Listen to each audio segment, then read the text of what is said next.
नमस्कार, जय Hind. ICNS channel से मैं हूं प्रदीप, आपका बहुत बहुत स्वागत करता हूं।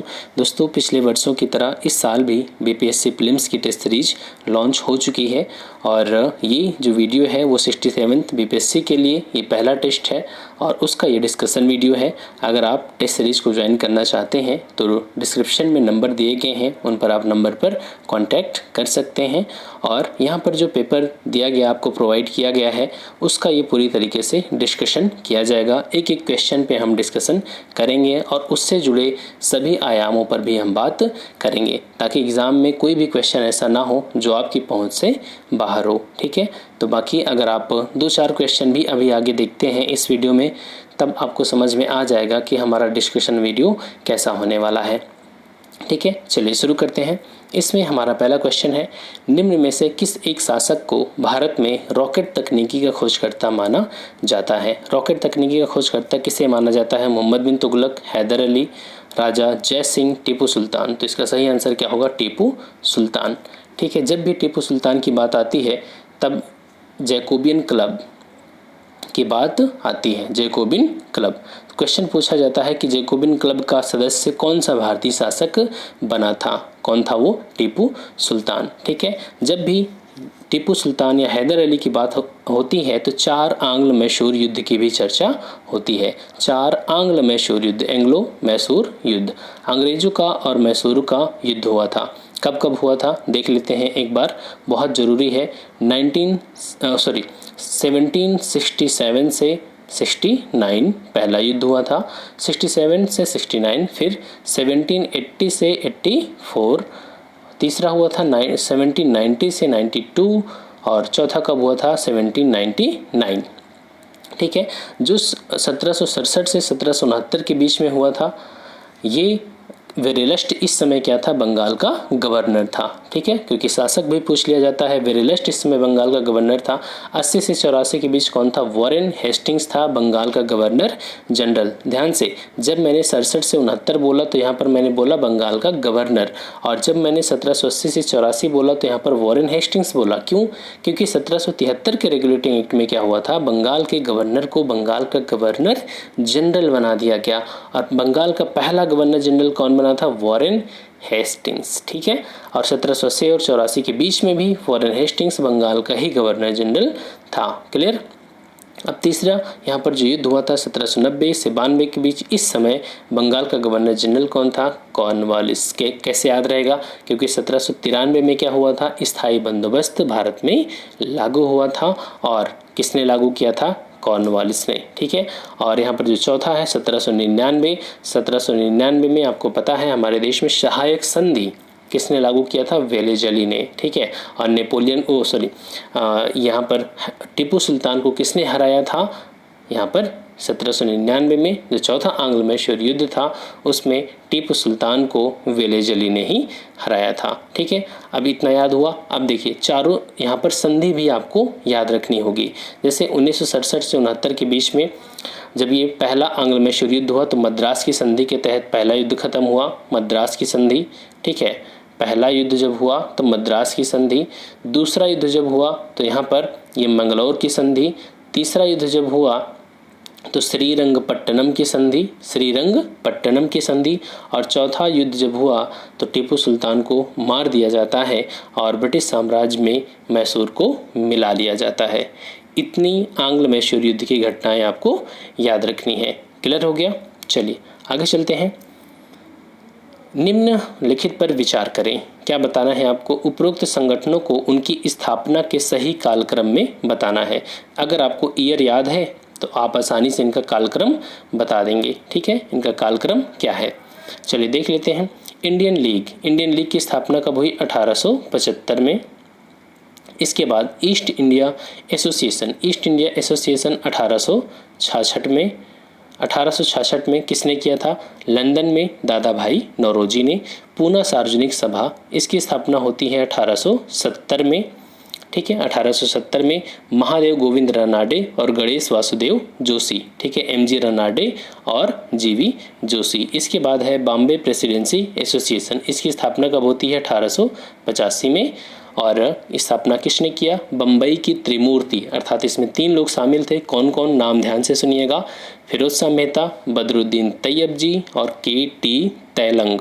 ठीक है, इन्होंने मिलकर के बॉम्बे प्रेसिडेंसी एसोसिएशन की स्थापना किया था। अब आप आसानी से क्रम स्थापित कर सकते हैं। ठीक है, आंसर पे बिल्कुल मत जाइएगा, अगर आपको इनका ईयर याद है तो आप क्रम तो लगा ही देंगे। ठीक है, चलिए आगे चलते हैं। यहाँ पर देखिए दिया गया है पूरा डिटेल। निम्न में से कौन सी घटना सबसे पहले घटित हुई? कौन सी घटना सबसे पहले घटित हुई? तो मुंडा विद्रोह कब हुआ? मुंडा विद्रोह कब होता है? देखिए 1895 से लगभग 1901 तक ये विद्रोह चलता है। ठीक है, 1901। नेतृत्व किसने किया था? बिरसा मुंडा ने छोटा नागपुर वाले इलाके में। रंपा विद्रोह, रंपा विद्रोह कहाँ पर? गोदावरी, जो आंध्र प्रदेश का गोदावरी जिला है, वहीं पर अल्लूरी सीताराम राजू के द्वारा इस विद्रोह का नेतृत्व किया गया था 1879 में। ठीक है, रंपा विद्रोह। ताना भगत मूवमेंट 1914-15 के आसपास में। ठीक है, और यहाँ पर जो संथाल विद्रोह है ये कब हुआ था? जो 1857 का विद्रोह है उससे 1 वर्ष पूर्व 1855-56 में। ठीक है, तो सबसे पहले कौन सा मूवमेंट हुआ? यहाँ पर विद्रोह हुआ 1855-56 संथाल विद्रोह। संथाल विद्रोह का नेतृत्व किसने किया था? तो सिद्धू कान्हू, चांद भैरव, फूलो और झानो। ठीक है, इन लोगों ने मिलकर के किया था। क्लियर? चलिए नेक्स्ट क्वेश्चन। दिल्ली सल्तनत के दौरान जवाबित संबंधित था। जवाबित का संबंध किससे है? तो जवाबित का संबंध है विनियमों के समूह से। ठीक है, विनियमों के समूह से जवाबित का संबंध। क्लियर? चलिए आगे चलते हैं। नेक्स्ट, निम्न में से किस एक अभिलेख से हर्ष और पुलकेशिन द्वितीय के युद्ध की जानकारी मिलती है? हाथी गुम्फा, जूनागढ़, ऐहोल, ग्वालियर या उपरोक्त में से कोई नहीं। कौन सा अभिलेख है वो? ऐहोल अभिलेख। ठीक है, ऐहोल अभिलेख से पता चलता है कि हर्ष और पुलकेशिन द्वितीय के मध्य युद्ध हुआ था। मध्य पाषाणिक पुरास्थल लंघनाज, जहां उत्खनन में 14 मानव कंकाल के अवशेष मिले हैं, वह कहाँ पर है? ठीक है, लंघनाज के बारे में आपसे पूछा गया है। ये कहाँ पर है? गुजरात में है। कहाँ पर? गुजरात में। ठीक है, चलिए आगे चलते हैं। यहाँ पर महात्मा बुद्ध के जीवन से जुड़ी घटनाएं हैं और इधर प्रतीक दिया गया है, तो आपको यहाँ पर मैच करवाना है। जब महात्मा बुद्ध का जन्म हुआ तब क्या हुआ?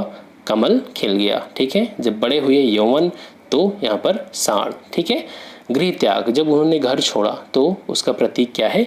घोड़ा, क्योंकि उनका जो सारथी था, ठीक है, चन्ना, और उनका घोड़ा कंथक, ठीक है, उसको छोड़ करके वो चले गए थे। थोड़ी दूर तो रथ से गए थे, उसके बाद वो पैदल चले गए। ज्ञान प्राप्ति, जब उनको ज्ञान प्राप्त हुआ तब वो किसका प्रतीक? पीपल का वृक्ष। ठीक है, तो महात्मा बुद्ध के बचपन का नाम क्या था? सिद्धार्थ था। ज्ञान उनको किस नदी के किनारे प्राप्त हुआ? तो निरंजना नदी के तट पर गया में। ठीक है, वैशाख पूर्णिमा के दिन। ठीक है, और एक चीज़ महत्वपूर्ण याद रखना है, जब भारत ने 18 मई, कब? 18 मई 1974 को पोखरण में परमाणु बम विस्फोट किया, ठीक है, परीक्षण किया वैशाख पूर्णिमा के दिन, तो उसका नाम क्या रखा था? स्माइलिंग बुद्धा। ठीक है, स्माइलिंग बुद्धा। ठीक है, वो बुद्ध पूर्णिमा का ही दिन था। और बुद्ध ने सर्वाधिक उपदेश कहाँ दिए हैं? तो बुद्ध ने सर्वाधिक उपदेश कहाँ पर दिए हैं? श्रावस्ती में। कहाँ पर? श्रावस्ती में, उत्तर प्रदेश में। ठीक है, चलिए आगे चलते हैं। निम्न में से कौन सा भारत शासन अधिनियम 1935 से संबंधित है? संघीय शासन प्रणाली का आरंभ, संघीय न्यायालय का गठन, संघ स्तर पर द्वैध शासन। यहाँ पर तीनों ऑप्शन क्या है? करेक्ट है। ये तीनों ही बातें भारत शासन अधिनियम 1935 में उल्लिखित थी। ठीक है, देखिए संघ स्तर पर द्वैध शासन क्या है? 1919 का जो अधिनियम था उसमें क्या किया गया था? प्रांतों में द्वैध शासन लागू किया गया था। ठीक है, जब 1935 का अधिनियम आया तो इसमें प्रांतों में द्वैध शासन खत्म करके इसको लागू कर दिया गया। कहाँ पर? केंद्र में या संघ स्तर पर। ठीक है, इतनी चीज़ें याद रखनी है। अब यहाँ पर देखिए, जो द्वैध शासन वो क्या था? द्वैध शासन का मतलब था, जैसे आज भी आप देखेंगे कि 7वीं अनुसूची जो हमारी है वहाँ पर विषयों का बंटवारा किया गया है, तो उस समय भी विषयों का बंटवारा था। तो जो सारे विषय थे उन पर शासन कौन करता था? गवर्नर करता था, उस राज्य का गवर्नर। लेकिन गवर्नर जो है वो 2 तरीके से करता था। एक, उसकी अपनी मंत्रिपरिषद हुआ करती थी, कुछ विषय ऐसे थे जिन पर वो अपनी मंत्रिपरिषद से सलाह लेता था और ये जो लोग थे ये विधायिका के प्रति उत्तरदायी नहीं थे, और दूसरे कुछ लोग ऐसे थे जिनसे वो कुछ मुद्दों पर सलाह लेता था और ये वो लोग थे जो विधायिका के प्रति उत्तरदायी हुआ करते थे। ठीक है, तो यहाँ पर ध्यान से देखिए, तो विषय क्या हो गए, दो भागों में बटे हैं। इसी को कहा जाता था क्या, द्वैध शासन। ठीक है, तो 1919 के अधिनियम के तहत प्रांतों में द्वैध शासन लागू किया गया, लेकिन 1935 के अधिनियम के तहत प्रांतों में द्वैध शासन खत्म करके केंद्र में इसको लागू कर दिया गया। क्लियर हो गया, तो यहाँ पर ये तीनों पॉइंट करेक्ट है। नेक्स्ट क्वेश्चन, भारत में प्रमुख सुधार आंदोलन के रूप में स्थापित ब्रह्म समाज ने निम्न में से किस मत का समर्थन नहीं किया, मतलब किसका सपोर्ट ब्रह्म समाज ने नहीं किया। आपको पता है ब्रह्म समाज राजा राममोहन राय के द्वारा स्थापित किया गया, जो उस समय समाज में प्रचलित बुराइयां थी उनको दूर करने के लिए। जैसे एकेश्वरवाद, ब्रह्म समाज ने इसका समर्थन किया। ब्रह्म समाज ने कहा कि हमें बहुत ढेर सारे देवी देवताओं की पूजा करने की कोई आवश्यकता नहीं है। कोई पहली चीज़ कि ईश्वर का कोई आकार, निश्चित आकार नहीं है, वो निर्गुण है, निराकार है। ठीक है, कोई एक अदृश्य शक्ति है जो इस सृष्टि का संचालन कर रही है, हम उसकी मूर्ति के रूप में पूजा नहीं कर सकते, कोई एक ही वो ईश्वर है। तो यहाँ पर मूर्ति पूजा को उन्होंने सपोर्ट नहीं किया। दूसरी बात, एकेश्वरवाद को उन्होंने सपोर्ट किया, वेदों की मान्यता को उन्होंने नहीं माना, और स्वनिर्देशित कर्म का सिद्धांत इसको उन्होंने माना और कहा कि आपका जो कर्म होना चाहिए वो सेल्फ गाइडेड होना चाहिए, आपके ही कर्म आपके द्वारा ही निर्धारित होने चाहिए। ठीक है, तो यहाँ पर किस मत का समर्थन नहीं किया, तो उन्होंने वेदों की मान्यता, मूर्ति पूजा, इन सब का बिल्कुल भी समर्थन नहीं किया था। ठीक है, अंधविश्वास, कर्मकांड, तो यहाँ पर आंसर क्या हो जाएगा, उपरोक्त में से एक से अधिक, क्योंकि यहाँ पर 2 पॉइंट हो गए। क्लियर, चलिए नेक्स्ट, निम्न में से किसने वर्ष 1935 के अधिनियम को दास्ता के नए चार्टर की संज्ञा दिया। दास्ता का नया चार्टर, देखिए 1935 की बात है, 1929 के ही अधिनियम में भारत में नेताओं के द्वारा कहा गया कि अब हमें लाहौर के अधिवेशन में क्या कहा गया था कि अब हमें आज़ादी चाहिए, लेकिन अंग्रेजों ने अभी तक हमें कोई भी आश्वासन नहीं दिया था आज़ादी का, बल्कि वो कानून बनाते रहे। जब 1935 का अधिनियम आया तब देखा गया कि इसमें भी आज़ादी की कोई बात नहीं है। तब नेहरू ने बोला कि लीजिए दास्ता का एक नया चार्टर और आ गया। ठीक है, इसमें कोई भी ऐसी बात नहीं है जो हमारे नेताओं को सेटिस्फाई कर सके। ठीक है, चलिए आगे चलते हैं। नेक्स्ट क्वेश्चन, 1916 के कांग्रेस अधिवेशन में कांग्रेस और मुस्लिम लीग का मिलन हुआ, यह अधिवेशन हुआ था। तो 1916 को आप जानते हैं लखनऊ पैक्ट के रूप में। क्या हुआ था लखनऊ पैक्ट में, इसकी अध्यक्षता किसने किया था, अंबिकाचरण मजुमदार ने। जब इनकी अध्यक्षता में लखनऊ में बैठक हुई तो वहाँ पर मुस्लिम लीग और कांग्रेस के बीच में एक समझौता हुआ। क्या समझौता हुआ था, जब 1909 में मुस्लिम लीग को पृथक निर्वाचन मंडल दिया गया, तब इस कांग्रेस ने 1916 में उस पृथक निर्वाचन मंडल को स्वीकार कर लिया।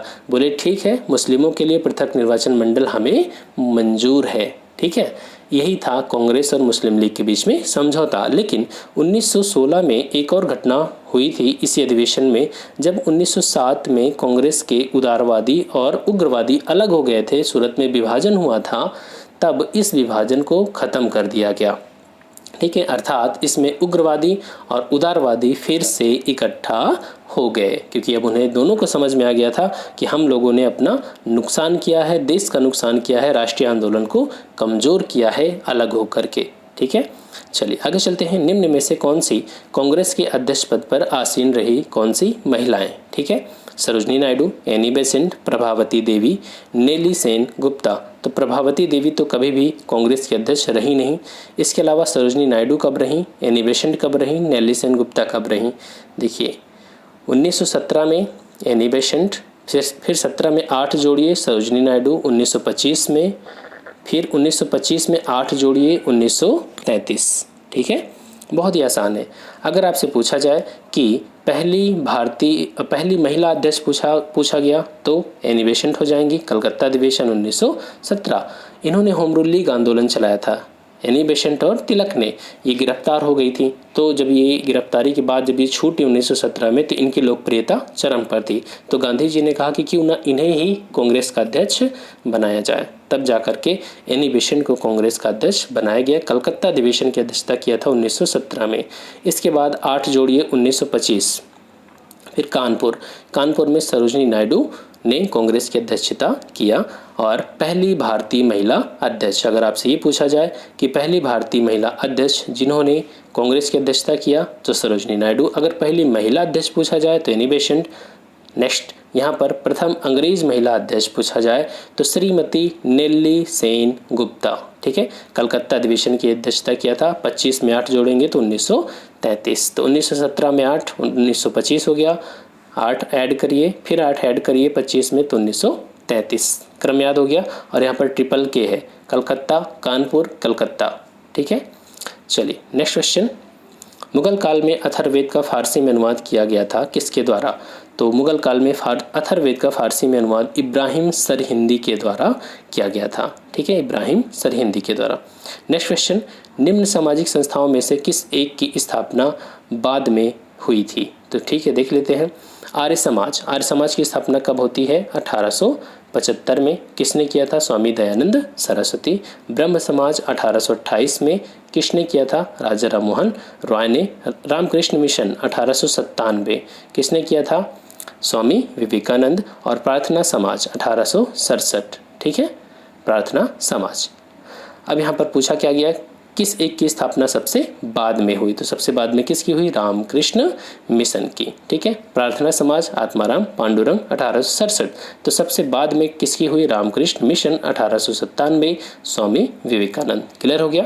नेक्स्ट क्वेश्चन, वह इतिहास एवं पुरातत्व का विद्वान था। वर्ष 1904 में उसने एक अधिनियम पारित किया जो प्राचीन स्मारकों की रक्षा से संबंधित था। 1904 में एक्ट पारित हुआ, तो बताइए 1904 में वायसराय कौन था? उसी के बारे में बात हो रही है। ये बात हो रही लॉर्ड कर्जन के बारे में। 1905 में इसी के समय में क्या हुआ था? बंगाल का विभाजन हुआ था। और बंगाल का विभाजन रद्द कब हुआ था? 1911 में, जब दिल्ली दरबार लगा था। ठीक है, और दिल्ली दरबार में ही डिसाइड किया गया था कि भारत की राजधानी कलकत्ता से अब क्या होगी? दिल्ली आएगी। क्लियर हो गया। चलिए नेक्स्ट क्वेश्चन, वर्ष 1908 में हुए बर्रा डकैती कांड को नेतृत्व प्रदान किया गया था, किसके द्वारा? जो बर्रा डकैती कांड था उसको नेतृत्व किसने प्रदान किया था? पुलिन बिहारी दास के द्वारा। किसके द्वारा? पुलिन बिहारी दास के द्वारा। क्लियर। चलिए नेक्स्ट क्वेश्चन, बिना वकील, बिना अपील और बिना दलील से प्रसिद्ध रॉलेट एक्ट वर्ष 1919 में पारित हुआ। इस समय भारत में वायसराय कौन था? तो देखिए, आपने नाम सुना होगा मार्ले मिंटो सुधार, फिर आपने सुना होगा मॉन्टेग्यू चेम्सफोर्ड सुधार। ये आया था मार्ले मिंटो 1909 में और ये आया था 1919 में। ठीक है, तो यहाँ पर जरा ध्यान से देखिए, ये मार्ले मिंटो, तो ये मार्ले कौन है? ये भारत सचिव है। और ये मिंटो कौन है? वायसराय है। तो 1909 में कौन है? Minto viceroy. यहाँ पर ये है मॉन्टेग्यू और ये है चेम्सफोर्ड। मॉन्टेग्यू कौन है? सचिव है। और चेम्सफोर्ड क्या है? वायसराय है। क्लियर हो गया। तो ये जो सचिव और वायसराय का पद है ये कब बनाया गया था? 1858 के अधिनियम में बनाया गया था। तो पूछा गया कि जो बिना वकील, बिना अपील और बिना दलील का कानून है उस समय वायसराय कौन है? तो कौन होगा? चेम्सफोर्ड होगा। आंसर आपका क्या हो जाएगा? Lord Chelmsford. क्लियर। चलिए आगे चलते हैं। निम्न कथनों में से कौन सा सही है? सूर्यास्त कानून का संबंध रैयतवाड़ी व्यवस्था से है। सूर्यास्त कानून का संबंध रैयतवाड़ी व्यवस्था से है, बिल्कुल गलत है। सूर्यास्त कानून का संबंध रैयतवाड़ी से नहीं बल्कि स्थायी बंदोबस्त से है या जमींदारी व्यवस्था से है। इसमें क्या था? चूंकि जमींदारों को भूमि का मालिक बना दिया गया और अंग्रेजों ने जमींदारों से लगान फिक्स कर लिया कि आप हमें इतना लगान दीजिए और आप इस जमीन के मालिक हैं। लेकिन अगर इस तारीख को शाम तक लगान नहीं पहुंचा तो आपकी जमींदारी को नीलाम कर दिया जाएगा। इसी को कहा जाता है सनसेट लॉस। ठीक है, सूर्यास्त कानून।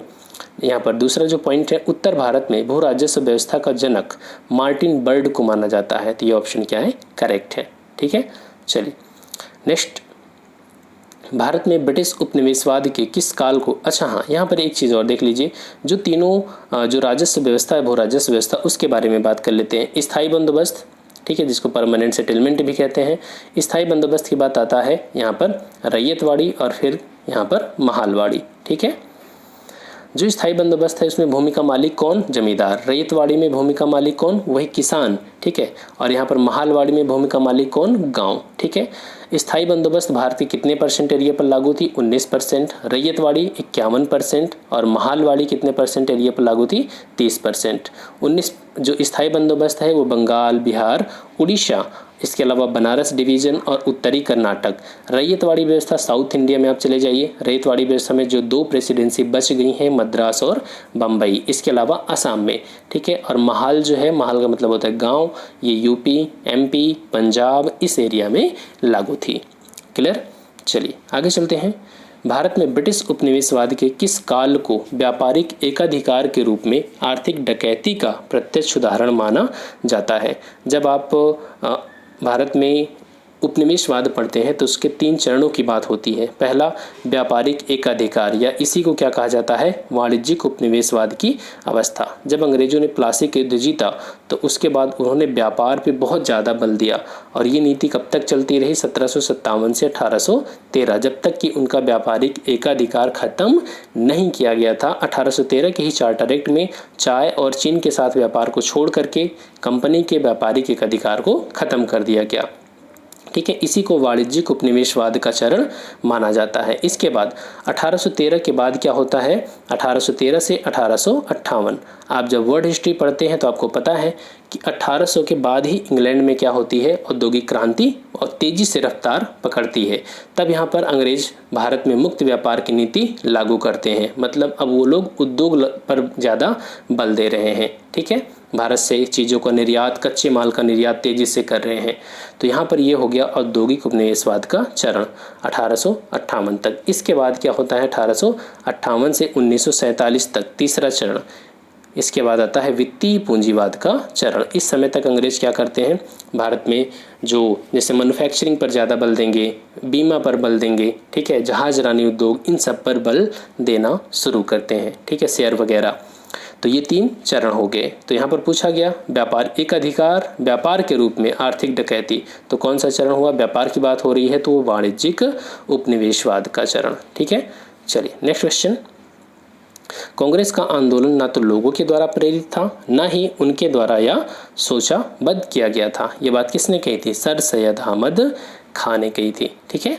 चलिए नेक्स्ट क्वेश्चन। बक्सर के युद्ध के समय बंगाल का नवाब कौन था? जब बक्सर का युद्ध हुआ था तो उस समय बंगाल का नवाब कौन था? देखिए, जब बक्सर का युद्ध हुआ तो उससे पहले जरा थोड़ी सी घटना देखिए। प्लासी युद्ध में क्या हुआ था? धोखा दिया गया था, ठीक है, अंग्रेजों ने धोखा दे दिया था। किसने धोखा दिया था? मीर जाफ़र ने। मीर जाफ़र को लालच दिया गया था कि तुम हमारे साथ मिल जाओ, हम तुम्हें नवाब बना देंगे। तो मीर जाफ़र को लालच दे करके नवाब बाद में बना तो दिया गया, लेकिन मीर जाफ़र फिर अंग्रेजों की बात मानने से इनकार कर दिया, ऊब गया था। अंग्रेजों ने इससे इतना पैसा मांगा, ठीक है। तो बाद में मीर कासिम को बनाया गया। मीर कासिम थोड़ा सा होशियार निकला, तो अंग्रेज इससे भी नाराज़ हो गए और इसको युद्ध में हरा करके भगा दिया। फिर आता है, जब इसको भगा दिया तो फिर से मीर जाफ़र को क्या किया? बंगाल का नवाब बना दिया। और इसी के समय क्या होता है? बक्सर का युद्ध होता है। बक्सर के युद्ध में कौन कौन पार्टिसिपेट करता है? तो मीर कासिम तो है ही है। मीर कासिम भाग करके अवध पहुंचता है, क्योंकि जब आप बिहार का मैप देखेंगे, ठीक है, तो यहाँ पर ये इसके बगल में ही अवध है, ठीक है। तो मीर कासिम अवध पहुंचा। अवध के नवाब सुजा-उद-दौला उससे समझौता किया, बोला कि हमें अंग्रेजों को मिलके हराना है।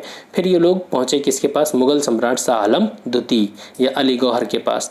तो ये तीनों ने मिल करके अंग्रेजों को हराने की कोशिश किया, लेकिन बुरी तरीके से ये लोग हार गए। और बक्सर के युद्ध के बाद ही इलाहाबाद की संधि हुई और अंग्रेजों को बंगाल, बिहार और उड़ीसा की जमींदारी मिल गई। क्लियर हो गया? चलिए आगे चलते हैं। इलाहाबाद में 1857 के विद्रोह का दमन करता कौन था? तो इलाहाबाद में 1857 के विद्रोह का दमन किसने किया था? कर्नल नील ने किया था। और नेतृत्व किसने किया था? लियाकत अली खान ने किया था, ठीक है, लियाकत अली खान ने किया था। ये जो कैंपेबल है, इसने कहाँ पर दमन किया था? कानपुर और लखनऊ में। रेनार्ड, इसने फतेहपुर में विद्रोह का दमन किया। और हीरोज का नाम तो आपने सुना होगा, झांसी में, ठीक है। लक्ष्मीबाई से इसी ने युद्ध किया था, ठीक है। चलिए नेक्स्ट क्वेश्चन। मुंबई में सेवा सदन की स्थापना की गई थी किसके द्वारा? तो मुंबई में सेवा सदन की स्थापना की गई है बहराम जी माला बारी के द्वारा 1885 में, ठीक है। Next question. नागर शैली में निर्मित तथा भगवान शिव को समर्पित मातंगेश्वर मंदिर कहाँ पर है? ठीक है, देखिए हमारे देश में मंदिर निर्माण की 3 शैलियाँ हैं। जैसे अभी अयोध्या में जो राम मंदिर बन रहा है वो नागर शैली में ही बनाया जा रहा है। नागर, बेशर और द्रविड़।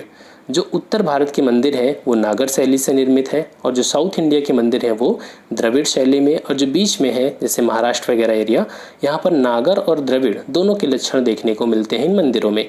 ठीक है, तो यहाँ पर जो मातंगेश्वर मंदिर है ये कहाँ पर है? खजुराहो में। खजुराहो कहाँ पर है? ये है मध्य प्रदेश में।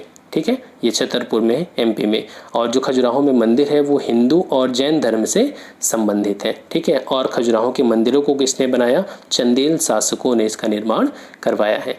नेक्स्ट क्वेश्चन, मॉन्टेग्यू ने निम्न में से किस घटना को निवारक हत्या की संज्ञा दिया? निवारक मतलब प्रिवेंटिव। ठीक है, प्रिवेंटिव इसे अंग्रेजों ने इसलिए कहा क्योंकि अगर हम यहाँ पर हत्या नहीं करते या गोली चलाने का आदेश नहीं देते तो ये लोग हमारा हमेशा मजाक बनाते। तो कौन सी घटना ऐसी थी? जलियांवाला बाग हत्याकांड। ठीक है, जलियांवाला बाग हत्याकांड को उस समय जब ये जो मॉन्टेग्यू है सचिव था, ठीक है, मॉन्टेग्यू चेम्सफोर्ड, अभी अभी हमने बात किया था कि मॉन्टेग्यू क्या था? सचिव, भारत सचिव। उसने कहा था ये निवारक हत्या है।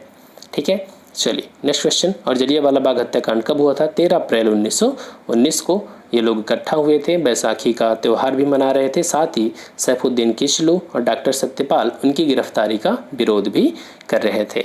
चलिए नेक्स्ट क्वेश्चन, निम्न में से कौन सा बारदोली सत्याग्रह के संबंध में सत्य है? तो बारदोली सत्याग्रह, इस सत्याग्रह में महिलाओं ने सक्रिय रूप से भाग लिया, बिल्कुल सही। वल्लभ भाई पटेल को सरदार की उपाधि दी गई, बिल्कुल सही।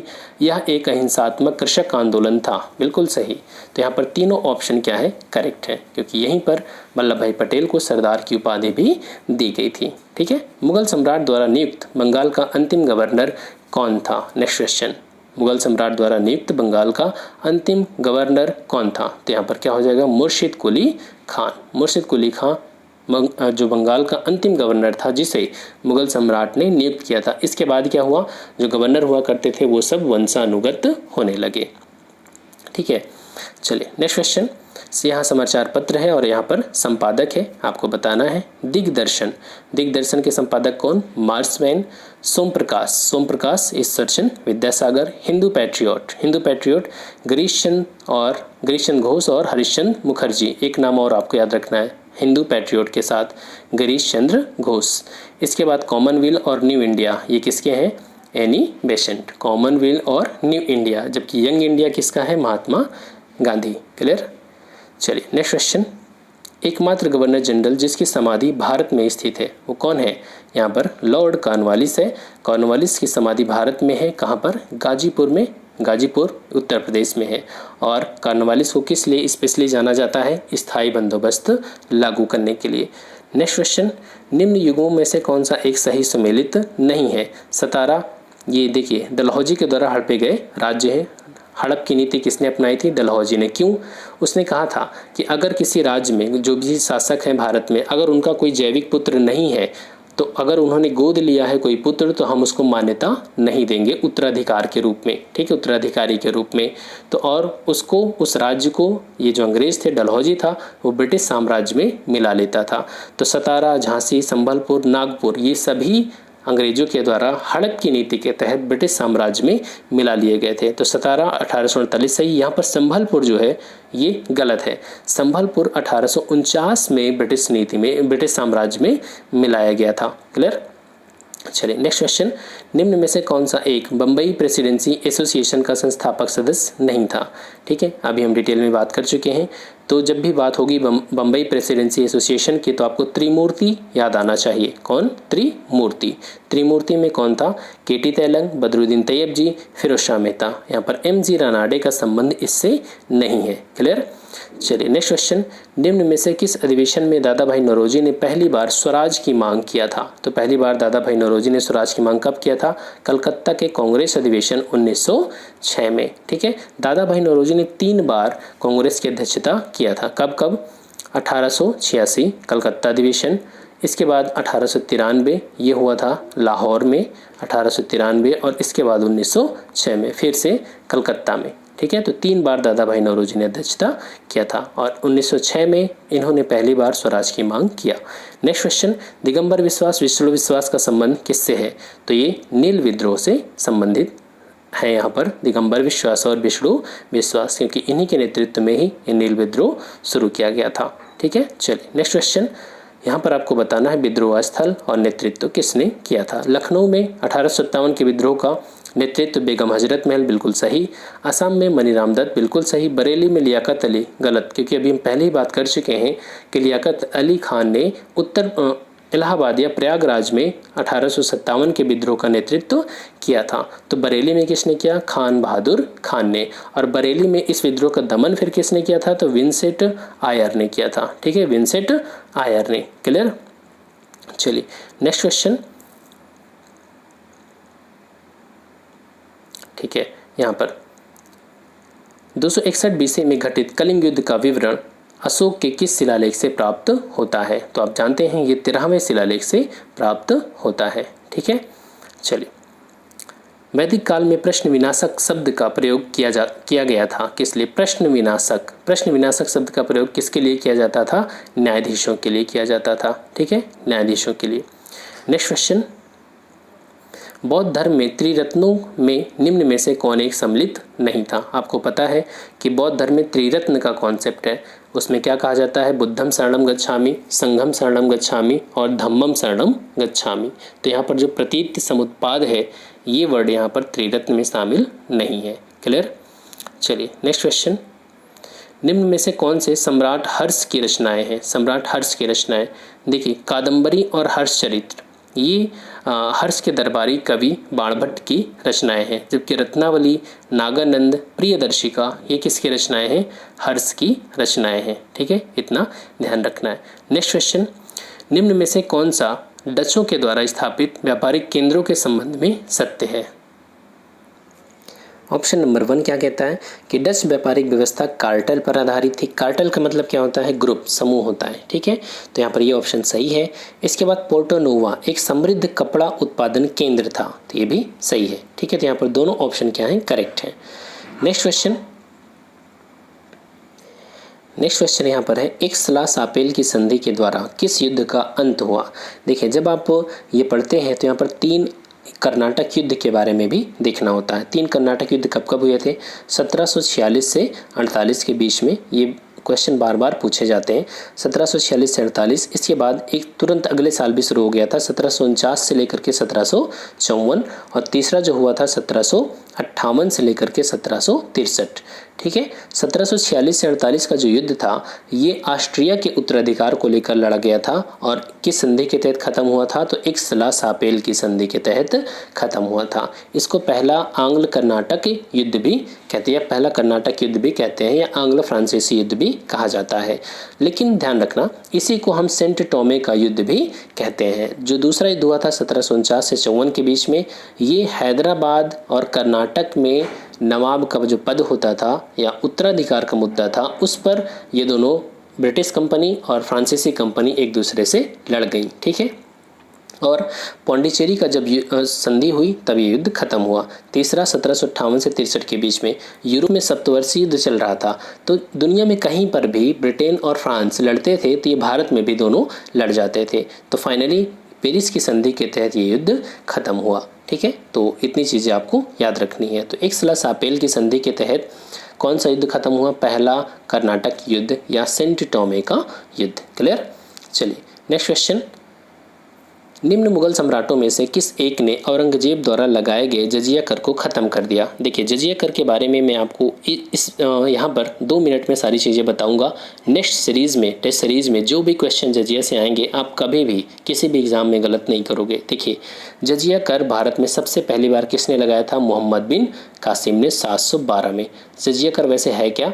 जजिया कर गैर मुस्लिमों पर लगाया गया कर है। ठीक है, तो मोहम्मद बिन कासिम ने 712 में लगाया था। लेकिन इस समय जो ब्राह्मण थे या जो दिव्यांग थे, जैसे लंगड़े हैं, लूले हैं और ब्राह्मण हैं, इनको जजिया कर से बाहर रखा गया था। ठीक है, अब इसके बाद क्या हुआ? फिरोज शाह तुगलक आया। फिरोज शाह तुगलक, इसने क्या किया? ब्राह्मणों पर भी जजिया कर लगा दिया। तो ब्राह्मणों पर जजिया कर लगाने वाला पहला शासक कौन? फिरोज शाह तुगलक। इसके बाद 1564 में क्या हुआ, अकबर ने क्या किया, फिर जजिया कर को ख़त्म कर दिया।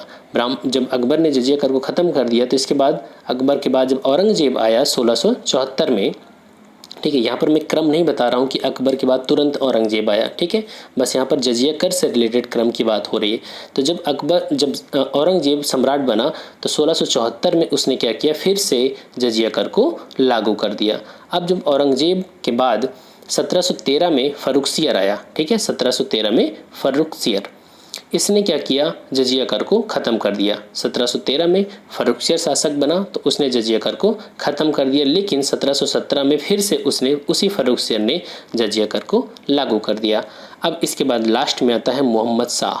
मोहम्मद शाह ने क्या किया, हमेशा के लिए भारत से जजिया कर को ख़त्म कर दिया, ठीक है। उसके बाद फिर जजिया कर कभी वसूला नहीं गया।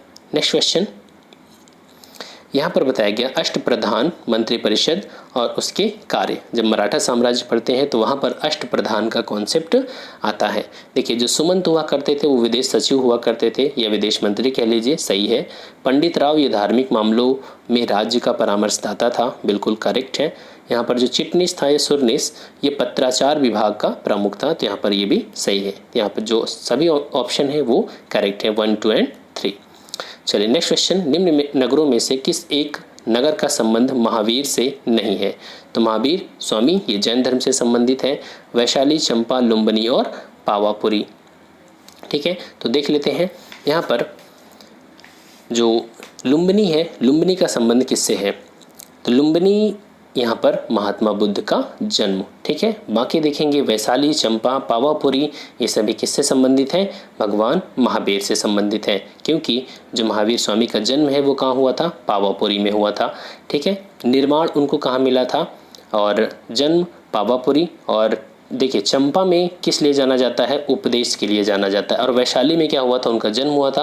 और पावापुरी में निर्माण, ठीक है, पावापुरी में उनका निर्माण स्थल है, वैशाली में उनका जन्म होता है। और चंपा किस लिए जाना जाता है, महावीर के उपदेश देने के लिए। चलिए नेक्स्ट क्वेश्चन, अशफाक उल्लाह खां को फांसी किस षड्यंत्र के तहत दी गई थी। देखिए यहाँ पर जो अशफाक उल्लाह खां है, यहाँ देखिए दिल्ली षड्यंत्र केस, केंद्रीय विधानसभा में बम फेंकने के लिए, सैंडर्स की हत्या में, या काकोरी षड्यंत्र केस में। तो अशफाक उल्लाह खां को फांसी मिली थी काकोरी षड्यंत्र केस में। काकोरी केस कब हुआ था, यहाँ पर देखिए काकोरी जो केस था वो HRA के द्वारा किया गया था, हिंदुस्तान रिपब्लिकन एसोसिएशन, ठीक है। और 9 अगस्त 1925 को इन लोगों ने एक ट्रेन को लूटा था। 9 अगस्त 1925 भारतीय राष्ट्रीय आंदोलन में अगस्त की जो महीना है वो बहुत इंपॉर्टेंट है।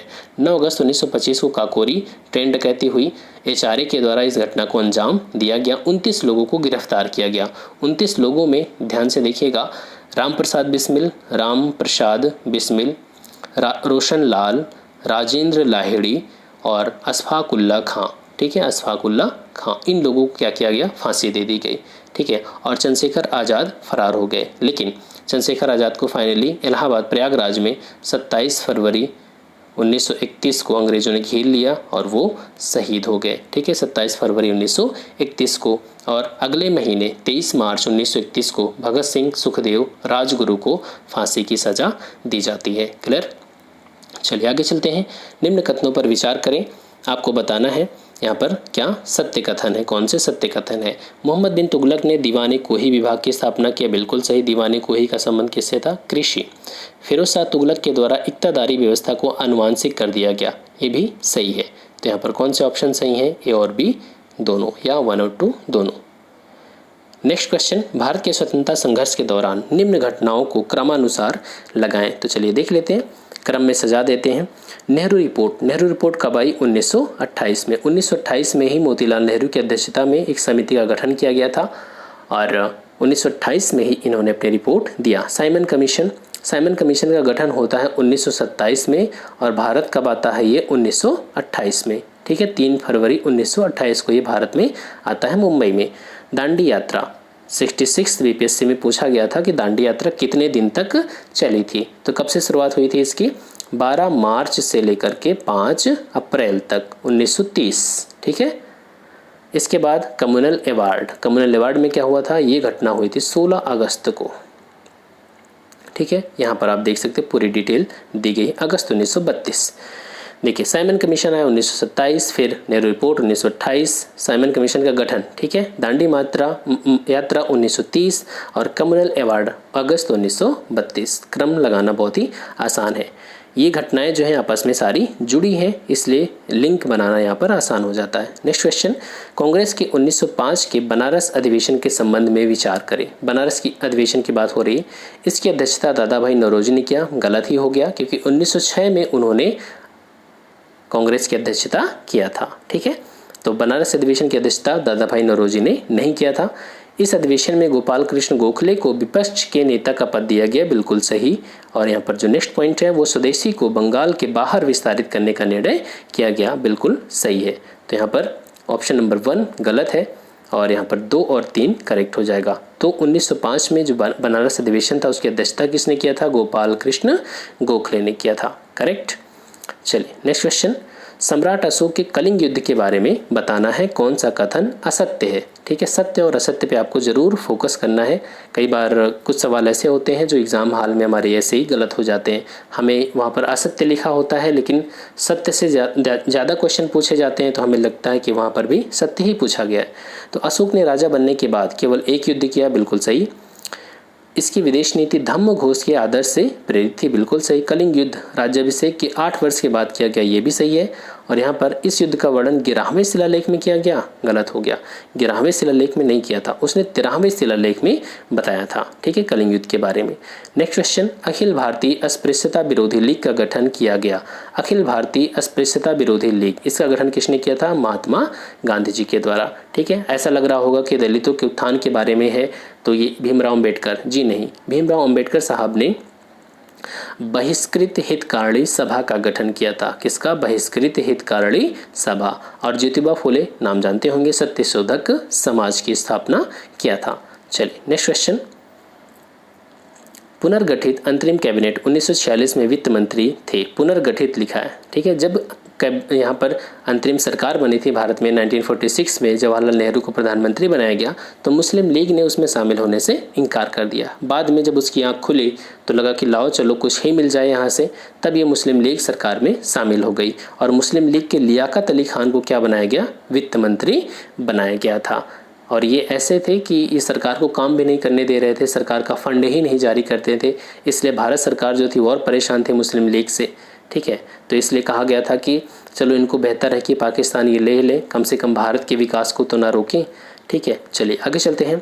निम्न में से कौन सा कथन सत्य है या सत्य है? वर्ण शब्द का सर्वप्रथम उल्लेख उपनिषद में मिलता है, गलत हो गया।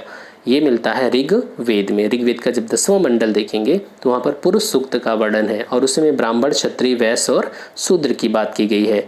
नेक्स्ट यहाँ पर पॉइंट जो है, ऋग्वेद के 10वें मंडल में शूद्र वर्ड का उल्लेख है, बिल्कुल सही। तो यहाँ पर ऑप्शन नंबर 2 करेक्ट है। तो यहाँ पर केवल बी या केवल 2। नेक्स्ट, बौद्ध धर्म में धर्म चक्र प्रवर्तन से क्या तात्पर्य है? धर्म का जो चक्र है वो क्या हुआ? चल चुका है। तो जब महात्मा बुद्ध ने सारनाथ में अपना पहला उपदेश दिया तो इसी को क्या कहा गया? धर्म चक्र प्रवर्तन कहा गया। क्लियर? नेक्स्ट, निम्न राजवंशों में से कौन कन्नौज पर आधिपत्य करने के लिए त्रिकोणीय संघर्ष का हिस्सा थे? कौन कौन? पाल, गुर्जर प्रतिहार, राष्ट्रकूट, ये तीनों कन्नौज पर नियंत्रण के लिए आपस में लड़ रहे थे, ठीक है। सब एक दूसरे को हरा रहे थे, कभी कोई जीत रहा था। तो और फाइनली गुर्जर प्रतिहार को इसमें सफलता मिली थी। चोल यहाँ पर इस कन्नौज पर नियंत्रण के लिए इसमें पार्टिसिपेट नहीं किए थे, ठीक है। चलिए नेक्स्ट क्वेश्चन, निम्न युगों में से कौन सा एक सही सुमेलित नहीं है? कौन सही सुमेलित नहीं है? दीवाने मुस्तखराज अलाउद्दीन खिलजी, बिल्कुल सही है। दीवाने खैरात, ये दान विभाग था और फिरोज तुगलक ने इसका गठन किया, ये भी सही है। दीवाने वक्त जलालुद्दीन खिलजी, बिल्कुल सही है। वकील सुल्तान मोहम्मद बिन तुगलक, गलत हो गया। वकील सुल्तान का जो पद है वो मोहम्मद बिन तुगलक ने नहीं बल्कि नासिरुद्दीन महमूद ने इसका गठन किया था, ठीक है। नेक्स्ट, विजयनगर काल में बना विरूपाक्ष मंदिर अवस्थित है कहाँ पर? विरूपाक्ष मंदिर कहाँ पर है? हम्पी में। हम्पी कहाँ पर है? कर्नाटक में। और ये जो हम्पी है वो विजयनगर की राजधानी भी हुआ करता था, ठीक है। नेक्स्ट क्वेश्चन, निम्न में से किसे महालवाड़ी भू राजस्व व्यवस्था का जन्मदाता माना जाता है? महालवाड़ी व्यवस्था मतलब महाल का मतलब गांव। यहाँ पर जो राजस्व का निर्धारण किया गया था वो गांव के आधार पर किया गया था। संपत्ति का मालिक गांव की जो जमीन थी उसका मालिक कौन था? गांव था। ये गांव की जिम्मेदारी थी कि जो लगान की राशि है वो अंग्रेजों को प्रदान करे। तो यहाँ पर बताया गया कि यहाँ पर कौन है? Holt Mackenzie. ठीक है, हाल्ट मैकेंजी को माना जाता है। चलिए नेक्स्ट क्वेश्चन।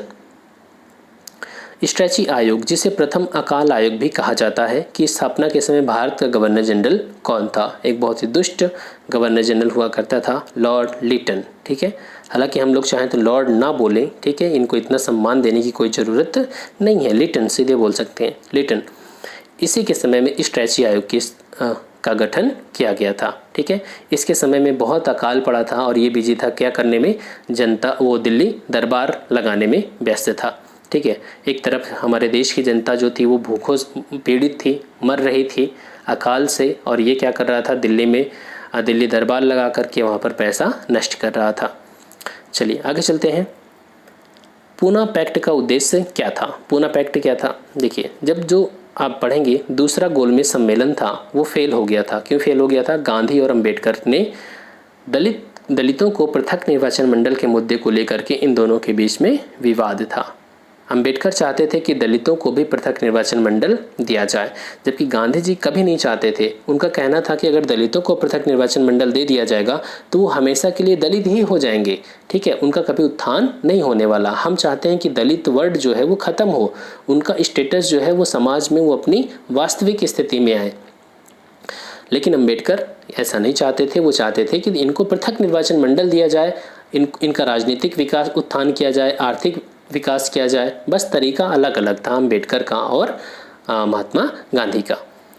जब यहाँ पर इन दोनों के बीच विवाद की वजह से दूसरा गोलमेज सम्मेलन फेल हो गया, तब अंग्रेजों ने क्या किया? कम्युनल अवार्ड लाया, या इसी को क्या कहा जाता है? सांप्रदायिक निर्णय। इसके तहत अंग्रेजों ने क्या किया? दलितों को पृथक निर्वाचन मंडल दे दिया। उस समय गांधी जी कहाँ पर थे? पुणे की अरवदा जेल में थे। क्यों जेल में थे? क्योंकि जब दूसरा गोलमेज सम्मेलन फेल हो गया तो गांधी जी वापस भारत आए और वापस उन्होंने फिर से सविनय अवज्ञा आंदोलन शुरू कर दिया। तब अंग्रेजों ने फिर से गिरफ्तार करके उनको बंद कर दिया। और जब यहाँ पर 20 सितंबर को गांधी जी ने कहा कि मैं आमरण अनशन पे बैठूंगा, लेकिन 24 सितंबर को गांधी और अंबेडकर के बीच में एक समझौता हुआ। इसी को कहा जाता है पूना पैक्ट। इसमें क्या कहा गया? अंबेडकर इस बात पे राजी हो गए कि ठीक है, हम दलितों के लिए पृथक निर्वाचन मंडल हमें नहीं चाहिए। तो गांधी जी किस बात पे राजी हुए कि ठीक है, बहुत अच्छी बात है, तो आप जो पृथक निर्वाचन मंडल में अंग्रेजों ने आपको 71 सीट दी है दलितों के लिए, तो इस सीट को बढ़ा करके क्या कर लीजिए? 147 कर लीजिए। अर्थात दलित जो है अब 147 सीट पर चुनाव लड़ सकते हैं। इसके अलावा सेंटर में भी, केंद्र में भी 18% सीटें दलितों के लिए आरक्षित कर दी गई। ठीक है, यही कहलाता है पूना पैक्ट। इसमें गांधी जी ने सिग्नेचर नहीं किया था, ध्यान रहे। चलिए आगे चलते हैं। आज़ाद हिंद फौज के खिलाफ लाल किले में चलाए गए मुकदमे के बचाव पक्ष के वकीलों का नेतृत्व कौन कर रहा था? आपको पता है कि जब सेकेंड वर्ल्ड वार में जापान हार गया तो हमारे जो भारतीय सैनिक थे उनको सपोर्ट मिला नहीं, आज़ाद हिंद फौज के जो सैनिक थे, और इनको गिरफ्तार कर लिया गया और दिल्ली में लाल किले में मुकदमा चलाया गया। और भोला भाई देसाई इनकी अध्यक्षता में एक आज़ाद हिंद फौज बचाव समिति का गठन किया गया। इसमें जवाहरलाल नेहरू, यहाँ पर तेज बहादुर सप्रू, अरोड़ा आसफ अली, कैलाशनाथ काटजू, ये 4-5 लोग और शामिल थे। ठीक है, तो भोला भाई देसाई तो अध्यक्ष थे, और टीबी सप्रू, तेज बहादुर सप्रू, कैलाशनाथ काटजू, अरोड़ा आसफ अली और जवाहरलाल नेहरू, ये वकीलों का एक पैनल था। जवाहरलाल नेहरू ने 1920 में जब असहयोग आंदोलन शुरू हुआ था तो उस समय उन्होंने अपना वकील का कोट उतारा था और उसके बाद 1945 में आकर के उन्होंने पहना था। ठीक है, चलिए आगे चलते हैं। चंपारण सत्याग्रह में गांधी जी को किसने सहयोग प्रदान किया? तो जेबी कृपलानी, नरहरि पारेख, राजेंद्र प्रसाद, महादेव देसाई, ये सभी लोग थे। ठीक है, चंपारण सत्याग्रह 1917 में हुआ था। चंपारण सत्याग्रह किस मुद्दे को लेकर के? तिनकठिया पद्धति को लेकर के। 1857 के विद्रोह से भी सुनियोजित और सुसंगठित विद्रोह निम्न में से कौन सा था? जब आप 1857 के विद्रोह की असफलता पढ़ते हैं तब कहते हैं कि विद्रोह बहुत सुनियोजित और सुसंगठित नहीं था, न कोई शीर्ष पे एक नेतृत्व करने वाला था, सब लोग अलग अलग मुद्दे को लेकर के अंग्रेजों से लड़ रहे थे। तो ये जो बहाबी आंदोलन था, इसे कहा जाता है कि ये जो विद्रोह है ये 1857 के विद्रोह से भी सुसंगठित था। वहाबी आंदोलन का केंद्र कहाँ पर था? ये पटना में था। चलिए आगे चलते हैं। यहाँ पर आपको बताना है, मैच कराना है, ठीक है। तत्वबोधिनी सभा सती प्रथा कब प्रतिबंधित हुई? तो ये आप जानते हैं 1829, आर्य समाज 1875, तत्वबोधिनी सभा 1839 और सार्वजनिक समाज 1871। क्लियर। चलिए नेक्स्ट क्वेश्चन। उदारवादी चरण के नेताओं के द्वारा किए गए योगदान पर विचार करिए। तो जो 1885 से 1905 का चरण है उसे किस नाम से जाना जाता है? कांग्रेस का उदारवादी चरण। इसमें इनका मुख्य रोल क्या था? देखिए इन्होंने क्या किया, राजनीतिक चेतना का प्रचार प्रसार किया, ग्रामीण स्तर पर कार्य किया। बिल्कुल गलत है, ये इनकी बहुत बड़ी आलोचना है, क्योंकि ये जनता की शक्ति पर भरोसा नहीं करते थे। इनको लगता था जनता अभी पढ़ी लिखी नहीं है, शिक्षित नहीं है, जागरूक नहीं है, ठीक है। धन निष्कासन के सिद्धांत को लोकप्रिय बनाया। बिल्कुल सही, दादा भाई नौरोजी वगैरह ने ड्रेन ऑफ वेल्थ थ्योरी दिया और बताया कि कैसे अंग्रेज हमारे देश का शोषण कर रहे हैं। ये इनका एक बहुत बड़ा रोल था, ठीक है। तो यहाँ पर असत्य कथन का चयन करना था, तो आपका ऑप्शन क्या हो जाएगा? ऑप्शन बी, ठीक है। चलिए नेक्स्ट क्वेश्चन। धरासना सत्याग्रह के बारे में निम्न कथन पर विचार करें।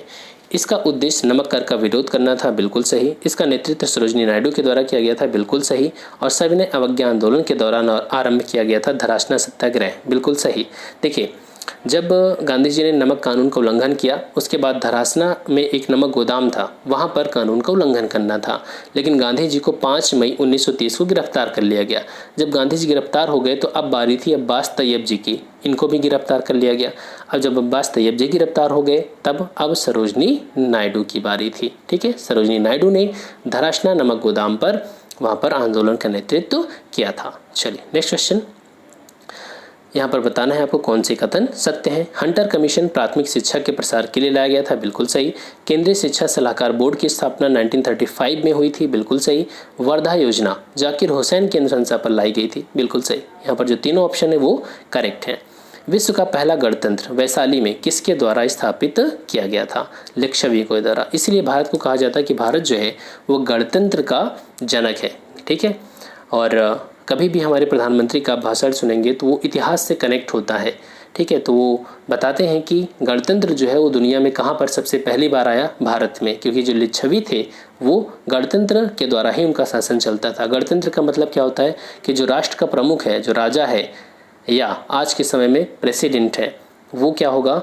वो उसका चुनाव होगा, वो वंशानुगत नहीं होगा, जैसा कि ब्रिटेन में होता है। ब्रिटेन गणतंत्र नहीं है, लेकिन भारत, अमेरिका गणतंत्र है। क्यों? क्योंकि यहाँ पर राष्ट्रपति पद के लिए चुनाव होता है, ठीक है। निम्न में से कौन सी घटना सबसे पहले घटित हुई थी? आपको बताना है। डायरेक्ट एक्शन डे, प्रत्यक्ष कार्रवाई दिवस, ये हुआ था 16 अगस्त 1946 को, ठीक है। जब अंग्रेजों मुस्लिम लीग को पाकिस्तान की मांग मुस्लिम लीग की स्वीकार नहीं हुई, तब मुस्लिम लीग ने कहा लड़ कर लेंगे पाकिस्तान। 16 अगस्त 1946 को इन्होंने क्या किया? हिंसा, मारकाट शुरू कर दिया। प्रथम अंतरिम राष्ट्रीय सरकार का गठन, इसका जो गठन हुआ था 24 मार्च 1946। देखिए सारी घटना यहाँ पर 1946 की है। कैबिनेट मिशन का भारत आगमन 2 सितंबर को अंतरिम सरकार का गठन होता है। और यहाँ पर जो कैबिनेट मिशन का भारत आगमन ये 24 मार्च 1946 को होता है। मुस्लिम लीग का अंतरिम सरकार में शामिल होना ये 26 अक्टूबर 1946 को होता है। तो आपको बताना था कौन सी घटना सबसे पहले हुई थी। तो कौन सी घटना सबसे पहले हुई? कैबिनेट मिशन भारत आया था 24 मार्च 1946 को। क्लियर। चलिए नेक्स्ट क्वेश्चन। निम्न में से कौन सा एक सही सुमेलित नहीं है? तीर्थंकर और उनका जन्म स्थान बताना। ऋषभनाथ अयोध्या, पार्श्वनाथ वाराणसी, पद्म प्रभु चित्रकूट, गलत हो गया। संभवनाथ श्रावस्ती, सही है। तो यहाँ पर जो पद्म प्रभु हैं इनका जो जन्म स्थान है वो कौशाम्बी में है। कौशाम्बी कहाँ पर है? उत्तर प्रदेश का एक जिला है, प्रयागराज के जस्ट बगल में, ठीक है। Next question. निम्नलिखित भक्तिकालीन संतों में कौन एक इस्लाम से प्रभावित थे? ज्ञानदेव, एकनाथ, तुकाराम, नामदेव। तो सही आंसर क्या हो जाएगा? नामदेव। ये सभी भक्तिकालीन संत हैं। चलिए नेक्स्ट क्वेश्चन, क्रिप्स प्रस्ताव की प्रतिक्रिया में प्रारंभ हुआ। देखिए क्रिप्स प्रस्ताव कब आया था? 1942 में। अगस्त प्रस्ताव कब आया था? 1940 में। इस समय तक सेकेंड वर्ल्ड वार में ब्रिटेन की हालत ख़राब हो रही थी। साउथ ईस्ट एशिया में, दक्षिण पूर्व एशिया में, म्यांमार, वियतनाम, इन सब एरिया में अंग्रेज हार रहे थे जापानियों से। और जब ये सब हार रहे थे तो अगस्त प्रस्ताव आया 1940 में और अंग्रेज़ों ने कहा कि हम आपको डोमिनियन का दर्जा देंगे। 1942 में जब क्रिप्स प्रस्ताव आया तब भी इन्होंने कहा डोमिनियन का दर्जा देंगे। भारतीय नेताओं ने कहा कि भैया हम डोमिनियन की बात कब की छोड़ चुके हैं, 1929 में ही हमने कहा है कि हमें अब आज़ादी चाहिए। जब हमने डोमिनियन की मांग किया था मोतीलाल नेहरू रिपोर्ट में तब तो तुमने सुना नहीं। अब जब तुम्हारे ऊपर समस्या आ रही है तब अब तुम कह रहे हो कि हम इंडिया को डोमिनियन दे देंगे, तो बिल्कुल नहीं। तो ये सब जब फेल हो गया, गांधी जी को समझ में आ गया कि अब क्या होना है, कुछ नहीं होना जाना। अंग्रेज यहाँ पर हार रहे हैं सेकेंड वर्ल्ड वार और इधर जापानियों का डर बना हुआ है कि कहीं जापानी भारत पे ना अटैक कर दें। तब गांधी जी ने कहा कि अब मैं भारत के लोगों को एक नारा देना चाहता हूँ, करो या मरो। अब क्या होगा, हम भारत को आज़ाद कराएंगे या भारत को आज़ाद कराने के लिए हम अपनी जान दे देंगे। हम भारत की गुलामी को देखने के लिए जिंदा नहीं रहेंगे। ठीक है, चलिए आगे चलते हैं और यहीं से शुरू होता है भारत छोड़ो आंदोलन। नेक्स्ट क्वेश्चन, 16 अगस्त 1946 को डायरेक्ट एक्शन डे को किस सरकार ने सार्वजनिक अवकाश घोषित किया? तो मतलब बंगाल की सरकार ने छुट्टी कर दिया उस दिन 16 अगस्त 1946 को। ठीक है, जब मुस्लिम लीग ने कहा कि लड़ कर लेंगे पाकिस्तान। निम्न में से कौन एक अखिल भारतीय किसान सभा के महासचिव थे? महासचिव कौन थे? स्वामी सज्जनानंद सरस्वती? बिल्कुल गलत, ये उसके अध्यक्ष थे। ठीक है, एनजी रंगा थे। एनजी रंगा अखिल भारतीय किसान सभा के सचिव थे। क्लियर? चलिए नेक्स्ट, इल्बर्ट बिल विवाद किससे संबंधित था? देखिए इल्बर्ट बिल का संबंध किससे था? आपको पता होना चाहिए कि जो अंग्रेज थे वो जातीय या प्रजातीय या नस्ल की श्रेष्ठता से ग्रसित थे। उनको लगता था ये जो अंग्रेज नस्ल है ना, ये दुनिया में सबसे श्रेष्ठ है, और इनको ये नहीं समझ में आ रहा था और ये बिल्कुल भी इनको स्वीकार नहीं था कि भारत का कोई व्यक्ति जज बन के बैठा हो और अंग्रेज़ों का वो मुकदमा सुने और अंग्रेज़ों को सजा दे। ठीक है, लेकिन इल्बर्ट बिल में क्या था कि कोई भी भारतीय भी अंग्रेज़ों के मामले की सुनवाई कर सकता था। ठीक है, बाद में इल्बर्ट बिल को वापस लेना पड़ा। ठीक है, अंग्रेज़ों ने इतना ज़्यादा विरोध किया। चलिए, तो यहाँ पर इसका संबंध किससे था? यूरोप के लोगों के मामलों की सुनवाई के लिए भारतीय न्यायाधीशों पर लगाई गई अयोग्यता को हटाया जाना, क्योंकि पहले वो लोग योग्य नहीं थे। अब इल्बर्ट बिल में कहा गया था कि भारतीय भी अब यूरोपीय लोगों के मुकदमों की सुनवाई कर सकते हैं। चलिए नेक्स्ट क्वेश्चन, यहाँ पर आपको बताना है लेखक और पुस्तक। Jawaharlal Nehru, India wins freedom, गलत। Arvind Ghosh, the life divine, सही है। Rafiq Zakaria, freedom at midnight, गलत। Surendra Banerjee, the Indian struggle, गलत। देखिए यहाँ पर आपको बताया गया पूरा। इंडिया विंस फ्रीडम किसकी है? अबुल कलाम आज़ाद की है। The life divine, Aurobindo Ghosh, सही है। Freedom at midnight, Larry Collins and Dominique Lapierre, सही है। The Indian struggle, Subhash Chandra Bose, correct है। चलिए नेक्स्ट क्वेश्चन, निम्न में से कौन एक चोल साम्राज्य में अति महत्वपूर्ण समुद्री बंदरगाह था? तो चोल साम्राज्य में एक पुहार, ठीक है, पुहार से अगर आपको न याद आ रहा हो तो कावेरी पट्टनम, ठीक है, कावेरी पट्टनम चोल साम्राज्य का बहुत ही प्रसिद्ध बंदरगाह था। शान ए फतेहपुर के नाम से कौन सी इमारत जानी जाती है? शान ए फतेहपुर के नाम से जानी जाती है जामा मस्जिद। ठीक है, अकबर ने जब फतेहपुर सीकरी की स्थापना किया तो वहीं पर जामा मस्जिद बनी और शान ए सीकरी के नाम से भी जामा मस्जिद को जाना जाता है। निम्न में से किस समाज सुधारक ने 1826 के जूरी अधिनियम का घोर विरोध किया था? 1826 में राजा राममोहन रॉय ने इसका विरोध किया था। नेक्स्ट क्वेश्चन, निम्न में से किस वायसराय के कार्यकाल में भारतीयों को राय बहादुर और खान बहादुर की उपाधि प्रदान करना शुरू किया गया? वही दुष्ट कौन था? लिटन। ठीक है, लिटन।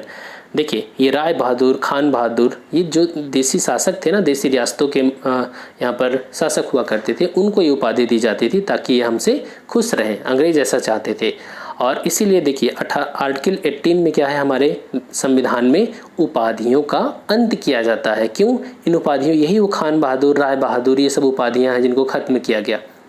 क्यों?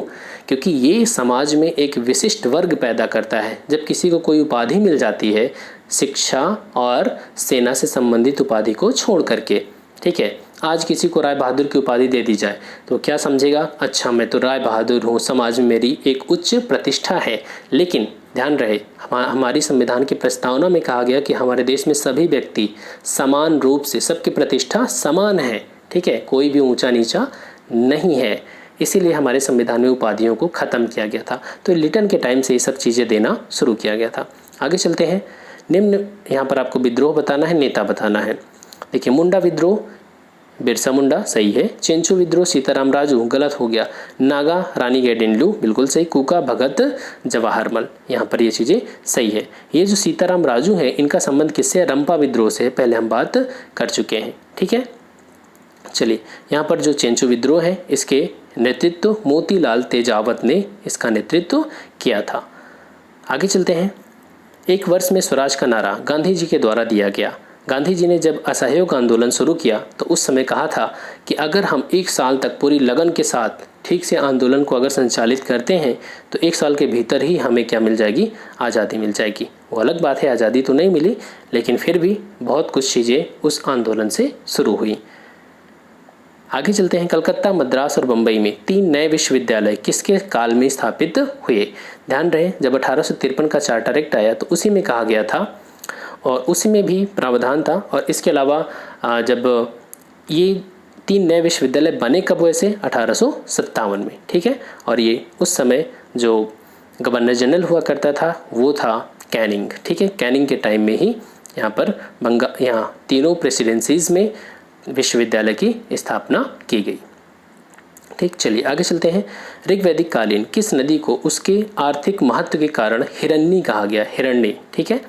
तो यहाँ पर जो ऋग्वैदिक कालीन नदियाँ हैं, देखिए परुष्णी नदी का नाम जो आज की रावी नदी है, ऋग्वैदिक काल में उसे क्या कहा जाता था, परुष्णी। जो गंडक है उसे उस समय सदानीरा कहा जाता था। और ये जो कुंभा नदी है ये आज की काबुल नदी है, ठीक है, अफगानिस्तान में बहती है। और ये जो सिंधु नदी है इसे ही क्या कहा जाता था, हिरण्य कहा जाता था। क्लियर। चलिए आगे। महात्मा गांधी के अनुसार निम्न में से किस एक अस्पृश्यों के सामाजिक आर्थिक सुधार के लिए प्रमुख रूप से जरूरी है। अगर गांधी जी के अनुसार कि दलितों का अगर उत्थान करना है तो क्या चीज़ें सबसे ज़रूरी है, मंदिर प्रवेश, आर्थिक सहायता, भूदान, कुटीर उद्योगों की स्थापना, कुटीर उद्योगों की स्थापना। स्पेशली यहाँ पर यह माना जाएगा, हालांकि गांधी जी मंदिर प्रवेश पर भी काफ़ी बल देते थे। अगर ऐसा ऑप्शन आ जाएगा तो आप यहाँ पर ई कर सकते हैं, ठीक है, ई, डी नहीं बल्कि ई कर सकते हैं, क्योंकि मंदिर प्रवेश पर वो उन्होंने ज़्यादा बल दिया। उन्होंने कहा कि अगर हम जो ब्राह्मण जातियां हैं, उच्च वर्ग है, इनका हृदय परिवर्तन कर पाएँ तो हम दलितों का भी उत्थान कर सकते हैं। लेकिन अगर सबसे ज़्यादा अगर एक पॉइंट पर बल दिया जाए तो वो था कुटीर उद्योगों की स्थापना। जब उनका आर्थिक रूप से सशक्तिकरण होगा तो समाज में आर्थिक और सामाजिक रूप से भी, राजनीतिक रूप से भी सशक्त हो जाएंगे, ठीक है। चलिए, भारतीय पुरातत्व विभाग को स्थायी संस्था कब बनाया गया, तो 1906 में भारतीय पुरातत्व विभाग को स्थायी संस्था बनाया गया, ठीक है। और यहाँ पर बात कर लें कि जो भारतीय पुरातत्व विभाग है उसकी स्थापना कब हुई थी, 1861 में अलेक्जेंडर कनिंघम ने किया था। बुद्ध के जीवन की किस घटना का प्रतीक मृग सहित चक्र था, चक्र वर्ड आ गया ना, चक्र, धर्म चक्र प्रवर्तन, उसी को कहा जाता है। कब, जब उन्होंने अपना पहला उपदेश दिया था, कहाँ पर, सारनाथ में। आगे, लॉर्ड मैकाले की अध्यक्षता में पहले विधि आयोग का गठन किस अधिनियम के तहत किया गया था, 1833 के चार्टर एक्ट के तहत पहले विधि आयोग का गठन किया गया था, ठीक है। देखिए, विधि आयोग का गठन जो है, विधि आयोग, 4 विधि आयोग बनाए गए थे आज़ादी से पहले। एक बन गया 1834 में, 1834 में बना 1833 के अधिनियम के तहत। इसके बाद बनता है 1853 में, और इसके बाद बनता है 1861 में, और फिर 1879 में, ठीक है, ये 4। और आज़ादी के बाद 1955 में पहले विधि आयोग का गठन होता है MC सीतलवाड़ की अध्यक्षता में। MC सीतलवाड़ कौन थे, ये भारत के पहले महान्यायवादी थे, और इन्हीं की अध्यक्षता में पहले विधि आयोग का गठन किया गया। इस समय जो है वो 21वां विधि आयोग चल रहा है, 21वां विधि आयोग। और इसके अध्यक्ष कौन है, इसके अध्यक्ष हैं BS Chauhan, justice BS Chauhan, ठीक है, ध्यान रखना। चलिए आगे चलते हैं। नेक्स्ट क्वेश्चन यहाँ पर देखें, सातवाहन काल में व्यापार और व्यवसाय में प्रचलित चांदी और तांबे के सिक्कों को क्या कहा जाता था। चांदी और तांबे के सिक्के कहलाते थे कासारपण। क्या कहलाते थे, कासारपण, ठीक है। नेक्स्ट क्वेश्चन, निम्न में से किस पत्र ने सती प्रथा के उन्मूलन के विरुद्ध तीव्र अभियान संचालित किया था? तो तीव्र अभियान किसने सती प्रथा के उन्मूलन के विरोध में? तो संवाद कौमुदी। ठीक है, संवाद कौमुदी राजा राममोहन रॉय के द्वारा ये संपादित किया जाता था। नेक्स्ट क्वेश्चन, व्यक्तिगत सत्याग्रह का प्रस्ताव पारित किया गया। 1940 में आपको पता है व्यक्तिगत सत्याग्रह शुरू किया महात्मा गांधी के नेतृत्व में। महात्मा गांधी ने इसके दो उद्देश्यों की चर्चा किया। बोले कि हम व्यक्तिगत सत्याग्रह इसलिए शुरू कर रहे हैं ताकि अंग्रेजों को एक मौका दिया जा सके जो हमारी मांग है उसको पूरा करने का, और दूसरी बात कि हमारी जो धैर्य है उसको हमारी कमजोरी मत समझो। ठीक है, एक तो अंग्रेजों तुमने हमें सेकेंड वर्ल्ड वार में हमसे पूछे बिना हमें शामिल कर लिया, हमने कुछ नहीं कहा। ठीक है, अब हम तुम्हें सपोर्ट भी नहीं करेंगे जैसा कि फर्स्ट वर्ल्ड वार में सपोर्ट किया था। तो इसीलिए गांधी जी ने इन दो उद्देश्यों को सामने रखते हुए व्यक्तिगत सत्याग्रह शुरू किया।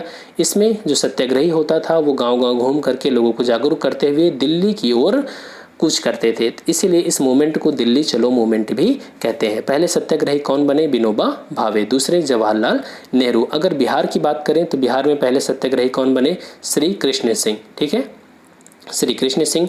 दूसरे कौन बने? अनुग्रह नारायण सिंह। फिर गौरी शंकर, श्याम नारायण, गौरी शंकर और श्याम नारायण। बीपीएससी मेंस में भी ये क्वेश्चन पूछा गया था कि व्यक्तिगत सत्याग्रह के बारे में बिहार में, ठीक है, आपको बताना है। तो वहाँ पर 500 वर्ड में क्वेश्चन लिखने को आया था। ठीक है, चलिए यहाँ पर, और इस जो व्यक्तिगत सत्याग्रह का प्रस्ताव है वो कब पारित किया गया? कांग्रेस के रायगढ़ अधिवेशन में। क्लियर, रायगढ़ कहाँ पर है? महाराष्ट्र में। और 1940 में अध्यक्ष कौन था? अबुल कलाम आज़ाद। मुजफ्फरनगर बम कांड का संबंध इनमें से किसके साथ है? सावरकर, अजीत सिंह, प्रफुल्ल चाकी, बिपिन चंद्रपाल। तो इसका संबंध किससे? प्रफुल्ल चाकी और खुदीराम बोस से। ठीक है, मुजफ्फरनगर जो मुजफ्फरपुर बम कांड है उसमें 30 अप्रैल को ये घटना हुई थी। 30 अप्रैल 1908 को बम फेंकना था उन लोगों को किंग्सफोर्ड की गाड़ी पर। किंग्सफोर्ड बहुत ही दुष्ट जज था। ठीक है, तो लेकिन गलती से जो बम था वो कैनेडी की गाड़ी पर गिर गया और उसकी पत्नी और उसकी बेटी मर गई। ठीक है, तो खुदीराम बोस को तो फांसी हुई और प्रफुल्ल चाकी ने सुसाइड कर लिया। नेक्स्ट क्वेश्चन, कार्नवालिस ने 1793 में एक कार्नवालिस कोड का निर्माण किया जिसका संबंध किससे है? तो कार्नवालिस कोड का संबंध है शक्तियों के पृथक्करण से। ठीक है, शक्तियों के पृथक्करण से।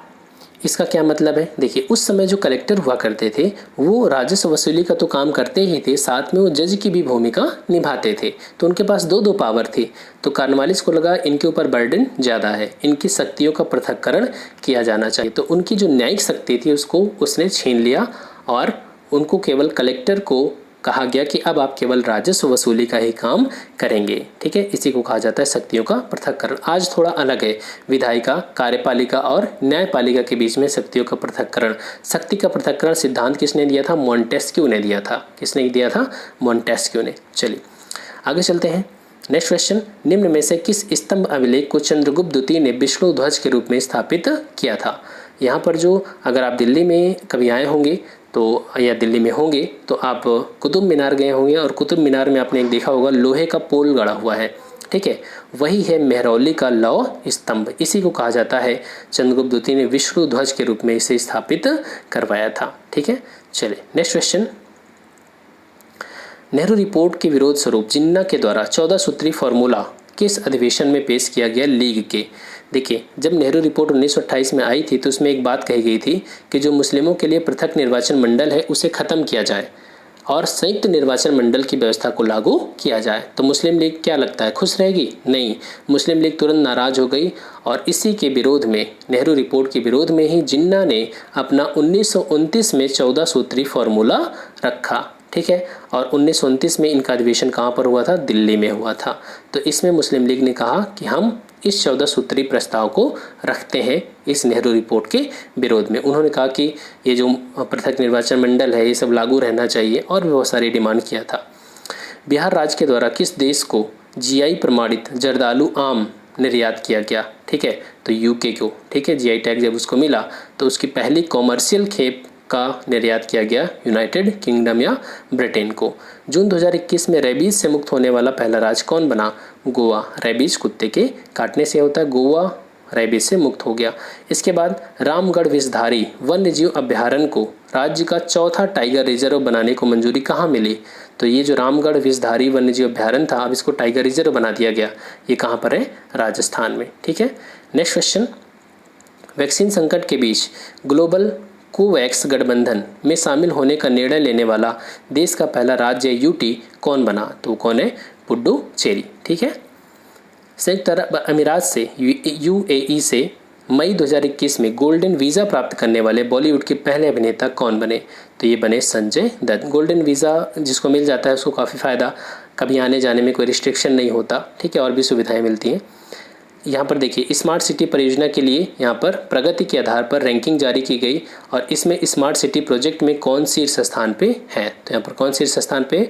झारखंड। स्मार्ट सिटी प्रोजेक्ट को लेकर के झारखंड काफ़ी तेज़ी से काम कर रहा है। हाल ही में जारी एनीमिया मुक्त भारत सूचकांक में कौन सा राज्य शीर्ष पर है? एनीमिया हीमोग्लोबिन की कमी से होता है। ठीक है, विटामिन B12, अगर B12 अर्थात साइनिकोबोलामिन, कोबाल्ट की कमी हो जाती है शरीर में, हीमोग्लोबिन वगैरह, तो एनीमिया रोग हो जाता है। तो एनीमिया को दूर करने में सबसे तेज गति से कौन सा राज्य प्रगति कर रहा है? तो वो है मध्य प्रदेश।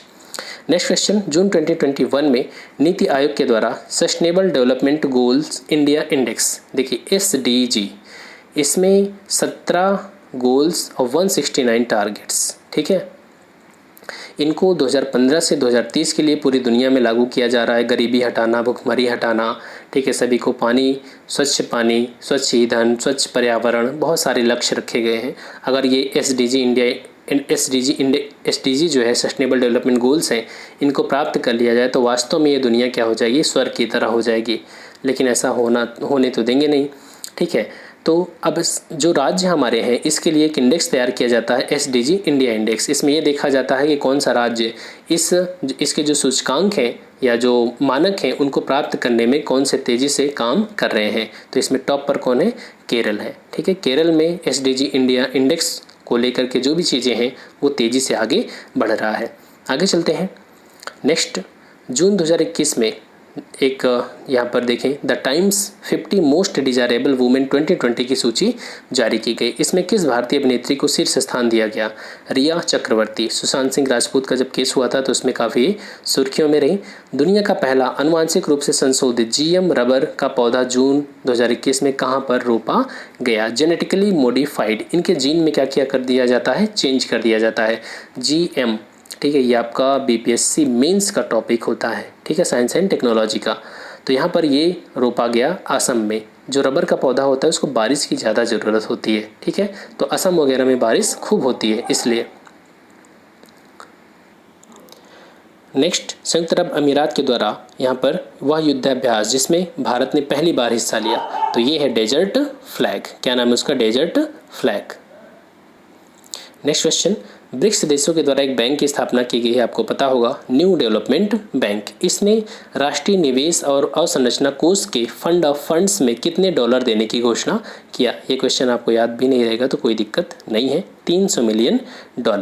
ठीक है, next question, economics intelligence unit, इसने एक सूचकांक जारी किया, डेमोक्रेसी इंडेक्स 2020, फरवरी 2020 में, और इसमें भारत को कौन सा स्थान दिया गया? इसमें भारत का जो स्थान है वो 53rd है और भारत को त्रुटिपूर्ण लोकतंत्र में की श्रेणी में रखा गया है। और अगर टॉप पर बात करें तो नॉर्वे और आइसलैंड है, यहाँ पर लगभग पूर्ण लोकतंत्र पाया जाता है। हालांकि ऐसे इंडेक्स जो होते हैं वो कभी कभी भारत के अपोजिट भी होते हैं, क्योंकि इन लोगों को रास नहीं आता भारत जो इतना तेज़ी से प्रोग्रेस करता है। कोविड प्रदर्शन सूचकांक 2021 में भारत को कौन सा स्थान प्राप्त हुआ? ये सूचकांक बिल्कुल भी आपको याद रखने की ज़रूरत नहीं है, स्पेशलिस्ट टाइप के, क्योंकि ये बहुत ज़्यादा चेंज होंगे ना। ठीक है, चलिए आगे चलते हैं। नेक्स्ट क्वेश्चन, पूर्वोत्तर भारत का पहला विशेषीकृत अदरक प्रसंस्करण संयंत्र कहाँ स्थापित किया जा रहा है? अदरक को प्रोसेस करने के लिए इसकी स्थापना की जा रही, कहाँ पर? मेघालय में। अब यहाँ पर आप एक चीज़ देखेंगे, कितनी लेट लतीफ़ हमारी प्रशासनिक व्यवस्था। 2004 में इसकी स्थापना हुई थी, लेकिन ये प्रोसेसिंग यूनिट जो है वो स्टार्ट नहीं हो पाई थी। इसको अब स्टार्ट किया जा रहा है और कहाँ पर है? मेघालय के रो भोई जिले में है। ठीक है, आगे, किस राज्य के द्वारा राज्यव्यापी निःशुल्क कोचिंग सुविधा अभ्युदय शुरू किया गया? अभ्युदय, इसमें IAS, PCS, नीट, JEE सभी की कोचिंग निःशुल्क दी जाती है। अभ्युदय योजना उत्तर प्रदेश सरकार के द्वारा शुरू की गई। गणतंत्र दिवस परेड में हिस्सा लेने वाली पहली महिला फाइटर पायलट बन गई, कौन? भावना कंठ। ये MiG-21 उड़ाती हैं। ठीक है, विश्व आर्द्रभूमि दिवस का विषय इस बार क्या था? 2021 का जो विश्व आर्द्रभूमि दिवस है कब मनाया जाता है? 2 फरवरी को। तो इस बार थीम थी आर्द्रभूमि और जल, वेटलैंड एंड वाटर। जबकि 2020 की बात करें तो इसमें था आर्द्रभूमि एंड जैव विविधता, वेटलैंड एंड बायोडाइवर्सिटी। क्लियर? चलिए, और 2 फरवरी आपको पता है ईरान में रामसन नामक एक जगह है और वहीं से ये आया है। ठीक है, आर्द्रभूमि दिवस मनाना। जनवरी 2021 के लिए ICC men's player of the month किसे चुना गया? ये बिल्कुल मत याद रखिए ये सब, ऋषभ पंत। ठीक है, जब आपका एग्ज़ाम करीब होगा तो चीज़ों को अपडेट कर दिया जाएगा। किस राज्य ने ई कैबिनेट प्रणाली लॉन्च करने वाला देश का पहला राज्य बन गया? कौन सा राज्य है वो? हिमाचल प्रदेश। हिमाचल के जो मुख्यमंत्री हैं जयराम ठाकुर, इन्होंने शिमला में इसका उद्घाटन किया। पंख अभियान किससे संबंधित है? पंख, पंख का मतलब क्या होता है? जिसको पंख लग जाता है वो उड़ता है, तो मतलब बालिकाओं के सशक्तिकरण व विकास के लिए है ये पंख अभियान। ठीक है, और इसकी शुरुआत किसने किया? मध्य प्रदेश सरकार के द्वारा शुरुआत की गई। मध्य प्रदेश सरकार की और योजना लाडली लक्ष्मी योजना। ठीक है, लाडली लक्ष्मी योजना। नेक्स्ट क्वेश्चन, आईपीएल के 14वें सत्र में किस खिलाड़ी को सबसे महंगा खरीदा गया? किसको? क्रिस मॉरिस को। ये साउथ अफ्रीका के तेज गेंदबाज हैं। 16 करोड़ रुपए देकर के राजस्थान रॉयल्स ने खरीदा। ठीक है, नेक्स्ट क्वेश्चन, खेलो इंडिया यूनिवर्सिटी गेम्स 2021 की मेजबानी किस राज्य को सौंपी गई है? तो इस बार जो संचालन करेगा वो कर्नाटक करेगा। पहला जो खेलो इंडिया यूनिवर्सिटी गेम्स था वो 2020 में भुवनेश्वर में इसका आयोजन किया गया था। ठीक है, चलिए नेक्स्ट क्वेश्चन, WTO ने 15 फरवरी 2021 में आयोजित महासभा की विशेष बैठक में किस महिला को पहली महिला महानिदेशक के रूप में नियुक्त किया? नगोजी ओकांजी को। किसको? नगोजी ओकांजी। ये WTO की महिला ये महानिदेशक बनी, नगोजी ओकांजी। ठीक है, ये कौन है? ये नाइजीरिया की अर्थशास्त्री हैं। नेक्स्ट क्वेश्चन, केंद्रीय कृषि मंत्री ने राष्ट्रीय मखाना अनुसंधान केंद्र खोलने की अनुमति किस स्थान पर दी? जो राष्ट्रीय मखाना अनुसंधान केंद्र है वो खोलेगा कहाँ पर? दरभंगा, बिहार में। ठीक है, ये क्वेश्चन आ सकता है इस बार। नेक्स्ट क्वेश्चन, भारत का पहला परागणकर्ता पार्क किस राज्य में खोला गया? परागणकर्ता पार्क खोला गया उत्तराखंड में। ठीक है, उत्तराखंड, नैनीताल, हल्द्वानी में। एमपी के किस जिले में दुनिया का सबसे बड़ा फ्लोटिंग सोलर पावर प्लांट का निर्माण किया जा रहा है? तो ये कहाँ पर है? खंडवा जिले में। किस जिले में? खंडवा। ठीक है, एमपी में। और यहाँ पर ओंकारेश्वर डैम है नर्मदा नदी पर, 600 मेगावाट का सोलर पावर प्लांट तैरता हुआ, ठीक है, यहाँ पर स्थापित किया जा रहा है। नेक्स्ट क्वेश्चन, जनवरी 2021 में किस न्यायाधीश को जम्मू कश्मीर और लद्दाख हाईकोर्ट का मुख्य न्यायाधीश बनाया गया? तो ये बने हैं पंकज मित्तल। ठीक है, जम्मू कश्मीर और लद्दाख दोनों के लिए एक ही हाई कोर्ट है। क्लियर? नेक्स्ट क्वेश्चन, दिसंबर 2020 में यूएसए के द्वारा लीजन ऑफ मेरिट अवार्ड से किसे नवाजा गया? लीजन ऑफ मेरिट अवार्ड किसे मिला? प्रधानमंत्री नरेंद्र मोदी जी को। इसके अलावा जो लीजन ऑफ मेरिट अवार्ड है वो जापान के पूर्व PM Shinzo Abe, Scott Morrison Australia के पीएम, इनको भी मिल चुका है। क्लियर? नेक्स्ट क्वेश्चन, हाल ही में किसे अंतर्राष्ट्रीय क्रिकेट परिषद आईसीसी का नया चेयरमैन चुना गया? किसको? ग्रेग बर्कले को। ग्रेग बर्कले ये न्यूजीलैंड के खिलाड़ी। दिसंबर 2020 में किस स्पर्धा को आधिकारिक रूप से पेरिस ओलंपिक 2024 में शामिल किया गया? अभी टोक्यो में ओलंपिक हो चुका है, पेरिस में जब ओलंपिक होगा तो उसमें एक खेल को शामिल किया गया। खेल नहीं बल्कि ये ब्रेक डांस है। ठीक है, ये कंपटीशन ब्रेक डांस, इसको शामिल किया गया पेरिस में। शिक्षा मंत्रालय भारत सरकार के द्वारा जारी स्कूल बैग नीति में बैग का वजन कितना होना चाहिए 1 से 10वीं तक के बच्चों के लिए? तो बैग का वजन कितना होना चाहिए? शरीर के वजन का 10%। ठीक है, आप देखते होंगे कि जो सीबीएसई बोर्ड के बच्चे होते हैं स्पेशली, इनका बैग जो होता है वो बच्चों के आकार के ही बराबर लगभग होता है। ठीक है, और उनका शरीर जो होता है वो बैग के बोझ से दबा जाता है। इसका उनके शारीरिक विकास, मानसिक कितना बोझ होता है इनके ऊपर बचपन से ही। ठीक है, तो सरकार ने फिक्स किया है कि शरीर के वजन का 10% तक ही होना चाहिए बैग का वजन। दूसरी कक्षा तक कोई होमवर्क नहीं दिया जाएगा, लेकिन आज तो बच्चों को इतना होमवर्क दिया जाता है कि पूरे दिन भर उसी में लगे रहते हैं, उनके मम्मी पापा भी उसी में लगे रहते हैं। ठीक है, चलिए next question, clap for heroes अभियान किस शहर में शुरू किया गया? तो ये शुरू किया गया लंदन में, जो कोविड वॉरियर्स हैं उनके सम्मान के लिए। ठीक है, चलिए नेक्स्ट क्वेश्चन, भारतीय रेल ने निम्न में से किस एक्सप्रेस का नाम बदल के नेताजी एक्सप्रेस कर दिया? तो जो हावड़ा कालका मेल थी उसका नाम बदल करके क्या किया गया? नेताजी एक्सप्रेस कर दिया गया। ठीक है, यहाँ पर ये देखिए, ये गलत ऑप्शन यहाँ पर दिया गया, बी होना चाहिए था। ठीक है, हावड़ा कहाँ पर है? पश्चिम बंगाल में। और कालका कहाँ पर है? हरियाणा में। ठीक है, चलिए जनवरी 2021 में सक्रिय माउंट मेरापी, ये ज्वालामुखी है। ज्वालामुखी कहाँ पर है? माउंट मेरापी इंडोनेशिया में। ये एक सक्रिय ज्वालामुखी है, माउंट मेरापी। 3 प्रकार के ज्वालामुखी होते हैं। सक्रिय, जिनमें समय समय पर उद्गार होता रहता है। जो सुसुप्त है उनमें उद्गार पिछले कई वर्षों में नहीं हुआ, 100 साल 200 साल में, लेकिन कभी भी उसमें उद्गार हो सकता है। और जो तीसरा है वो क्या है? सुसुप्त। सुसुप्त का मतलब है अब सो गया, वो सॉरी निष्क्रिय। निष्क्रिय में ख़त्म हो चुका है। अब जो ज्वालामुखी मुख है उसका, ज्वाला का, वहाँ पर क्या बन गया? झील बन गई, पानी भर गया। अब उसमें कभी भी उद्गार होने के कोई चांसेस नहीं है।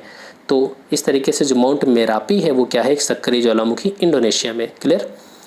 चलिए नेक्स्ट, जनवरी 2021 में गुजरात सरकार के द्वारा ड्रैगन फ्रूट का नाम बदल के क्या रखा गया? ड्रैगन फ्रूट का नाम बदल करके कमलम कर दिया गया। ठीक है, उसको देखेंगे तो कमल जैसे लगता भी है।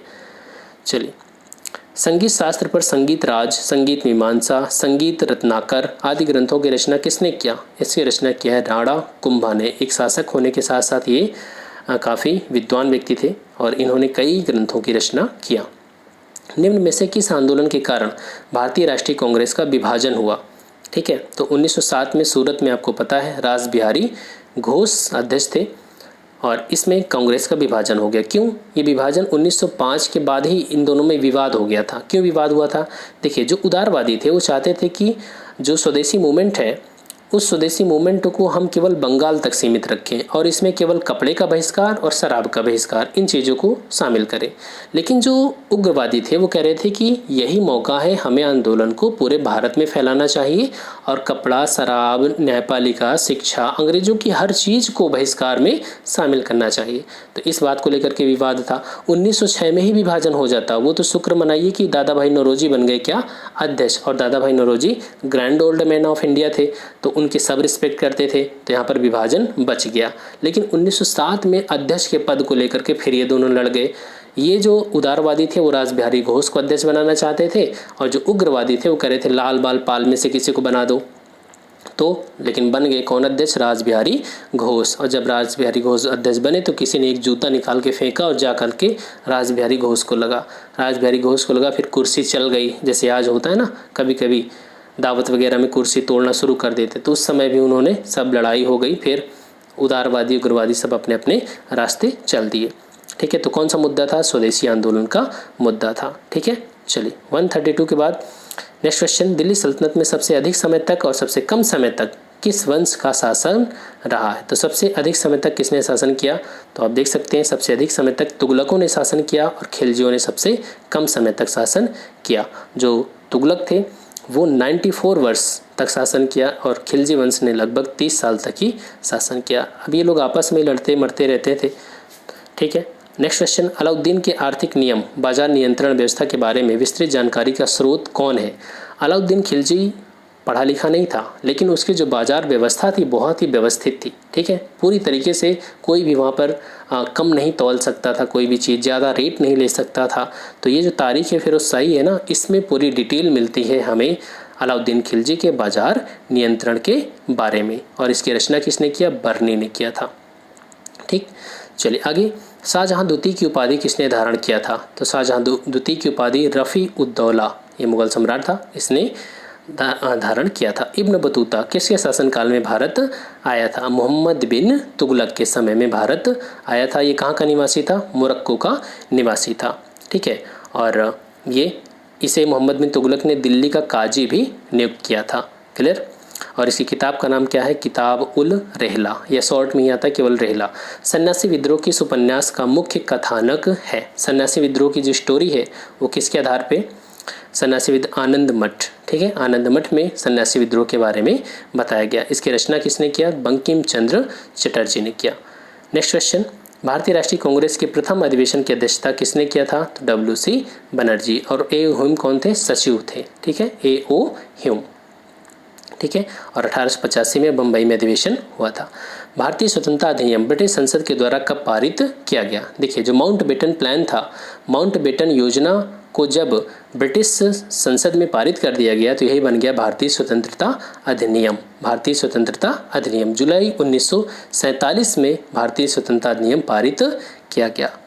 माउंटबेटन योजना कब आई? 3 जून 1947।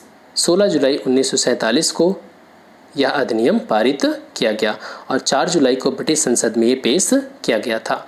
भारत सरकार अधिनियम 1935 ने समाप्त कर दिया क्या? प्रांतीय स्वायत्तता, बिल्कुल गलत।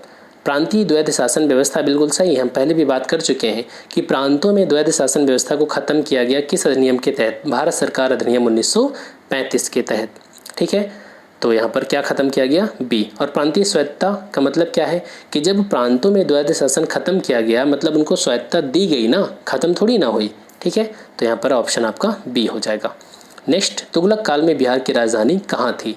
बिहार शरीफ थी। बिहार शरीफ कहाँ पर? आज नालंदा जिले में। ठीक है, स्वामी दयानंद सरस्वती ने आर्य समाज की स्थापना कहाँ किया था? तो आर्य समाज की स्थापना उन्होंने किया था बम्बई में। बाद में उन्होंने अपना जो मुख्यालय है वो लाहौर में भी बनाया था। ठीक है, चलिए नेक्स्ट क्वेश्चन, सन्यासी विद्रोह को समाप्त करने का श्रेय किसे जाता है? तो उस समय जो वारेन हेस्टिंग्स था इसने सन्यासी विद्रोह को ख़त्म किया था, क्योंकि 1773 से लगभग 1800 तक धीरे धीरे चलता रहता है। बाद में वारेन हेस्टिंग्स ने इसका दमन किया था।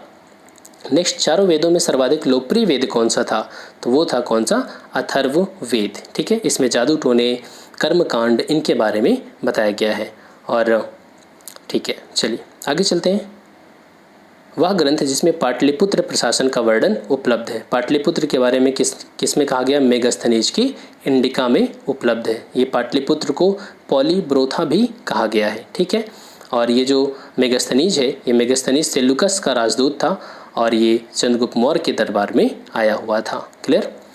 सुवर्णगिरी किसकी राजधानी थी? तो सुवर्णगिरी राजधानी थी दक्षिणापथ की, क्योंकि कौशाम्बी जो राजधानी वो कहाँ की थी? वत्स की।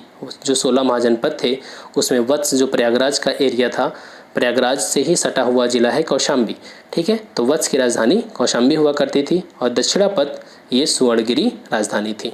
ठीक है, यहाँ डिटेल देख सकते हैं आप। यहाँ पर अवंती की राजधानी उज्जैनी हुआ करती थी, कलिंग की राजधानी तोशली, और जो कौशाम्बी है वो वत्स महाजनपद की राजधानी थी। और दक्षिणापथ की राजधानी कहाँ हुआ करती थी? सुवर्णगिरी। रुद्रदामन कौन था? रुद्रदामन एक शक राजा था। ठीक है, रुद्रदामन, और रुद्रदामन का ही एक अभिलेख है जूनागढ़ अभिलेख। ठीक है, बहुत ही इंपॉर्टेंट है। और इससे पता चलता है कि इस समय यहाँ का राज्यपाल कौन था? सुविशाख था, जिसने सुदर्शन झील के बांध का पुनर्निर्माण करवाया था। ठीक है, भारत का नेपोलियन किसे कहा जाता है? तो वो कहलाता है समुद्रगुप्त। जिस प्रकार से नेपोलियन कोई भी युद्ध हारा नहीं था, अपने काफ़ी समय तक, लंबे समय तक कोई युद्ध नहीं हारा था, लास्ट में उसे हारना पड़ा, लेकिन भारत में समुद्रगुप्त जो था वो भी कोई युद्ध हारा नहीं था। इसीलिए विंसेंट स्मिथ ने उसे क्या कहा? भारत का नेपोलियन की संज्ञा दिया। नेक्स्ट क्वेश्चन, वेदांत सोसाइटी की स्थापना किसने किया? वेदांत सोसाइटी राजा राम मोहन रॉय ने किया था। ठीक है, 1816 में। भारतीय दर्शन के संदर्भ में किसने कहा था कि आर्य श्रेष्ठ जन थे, वेद ईश्वरीय ज्ञान और भारत भूमि विशिष्ट भूमि है? ये बात किसने कही? अगर आप थोड़ा सा लॉजिक लगाएंगे, वेद ईश्वरीय ज्ञान है मतलब वेद को ये प्रमाणिक मानते हैं। कौन?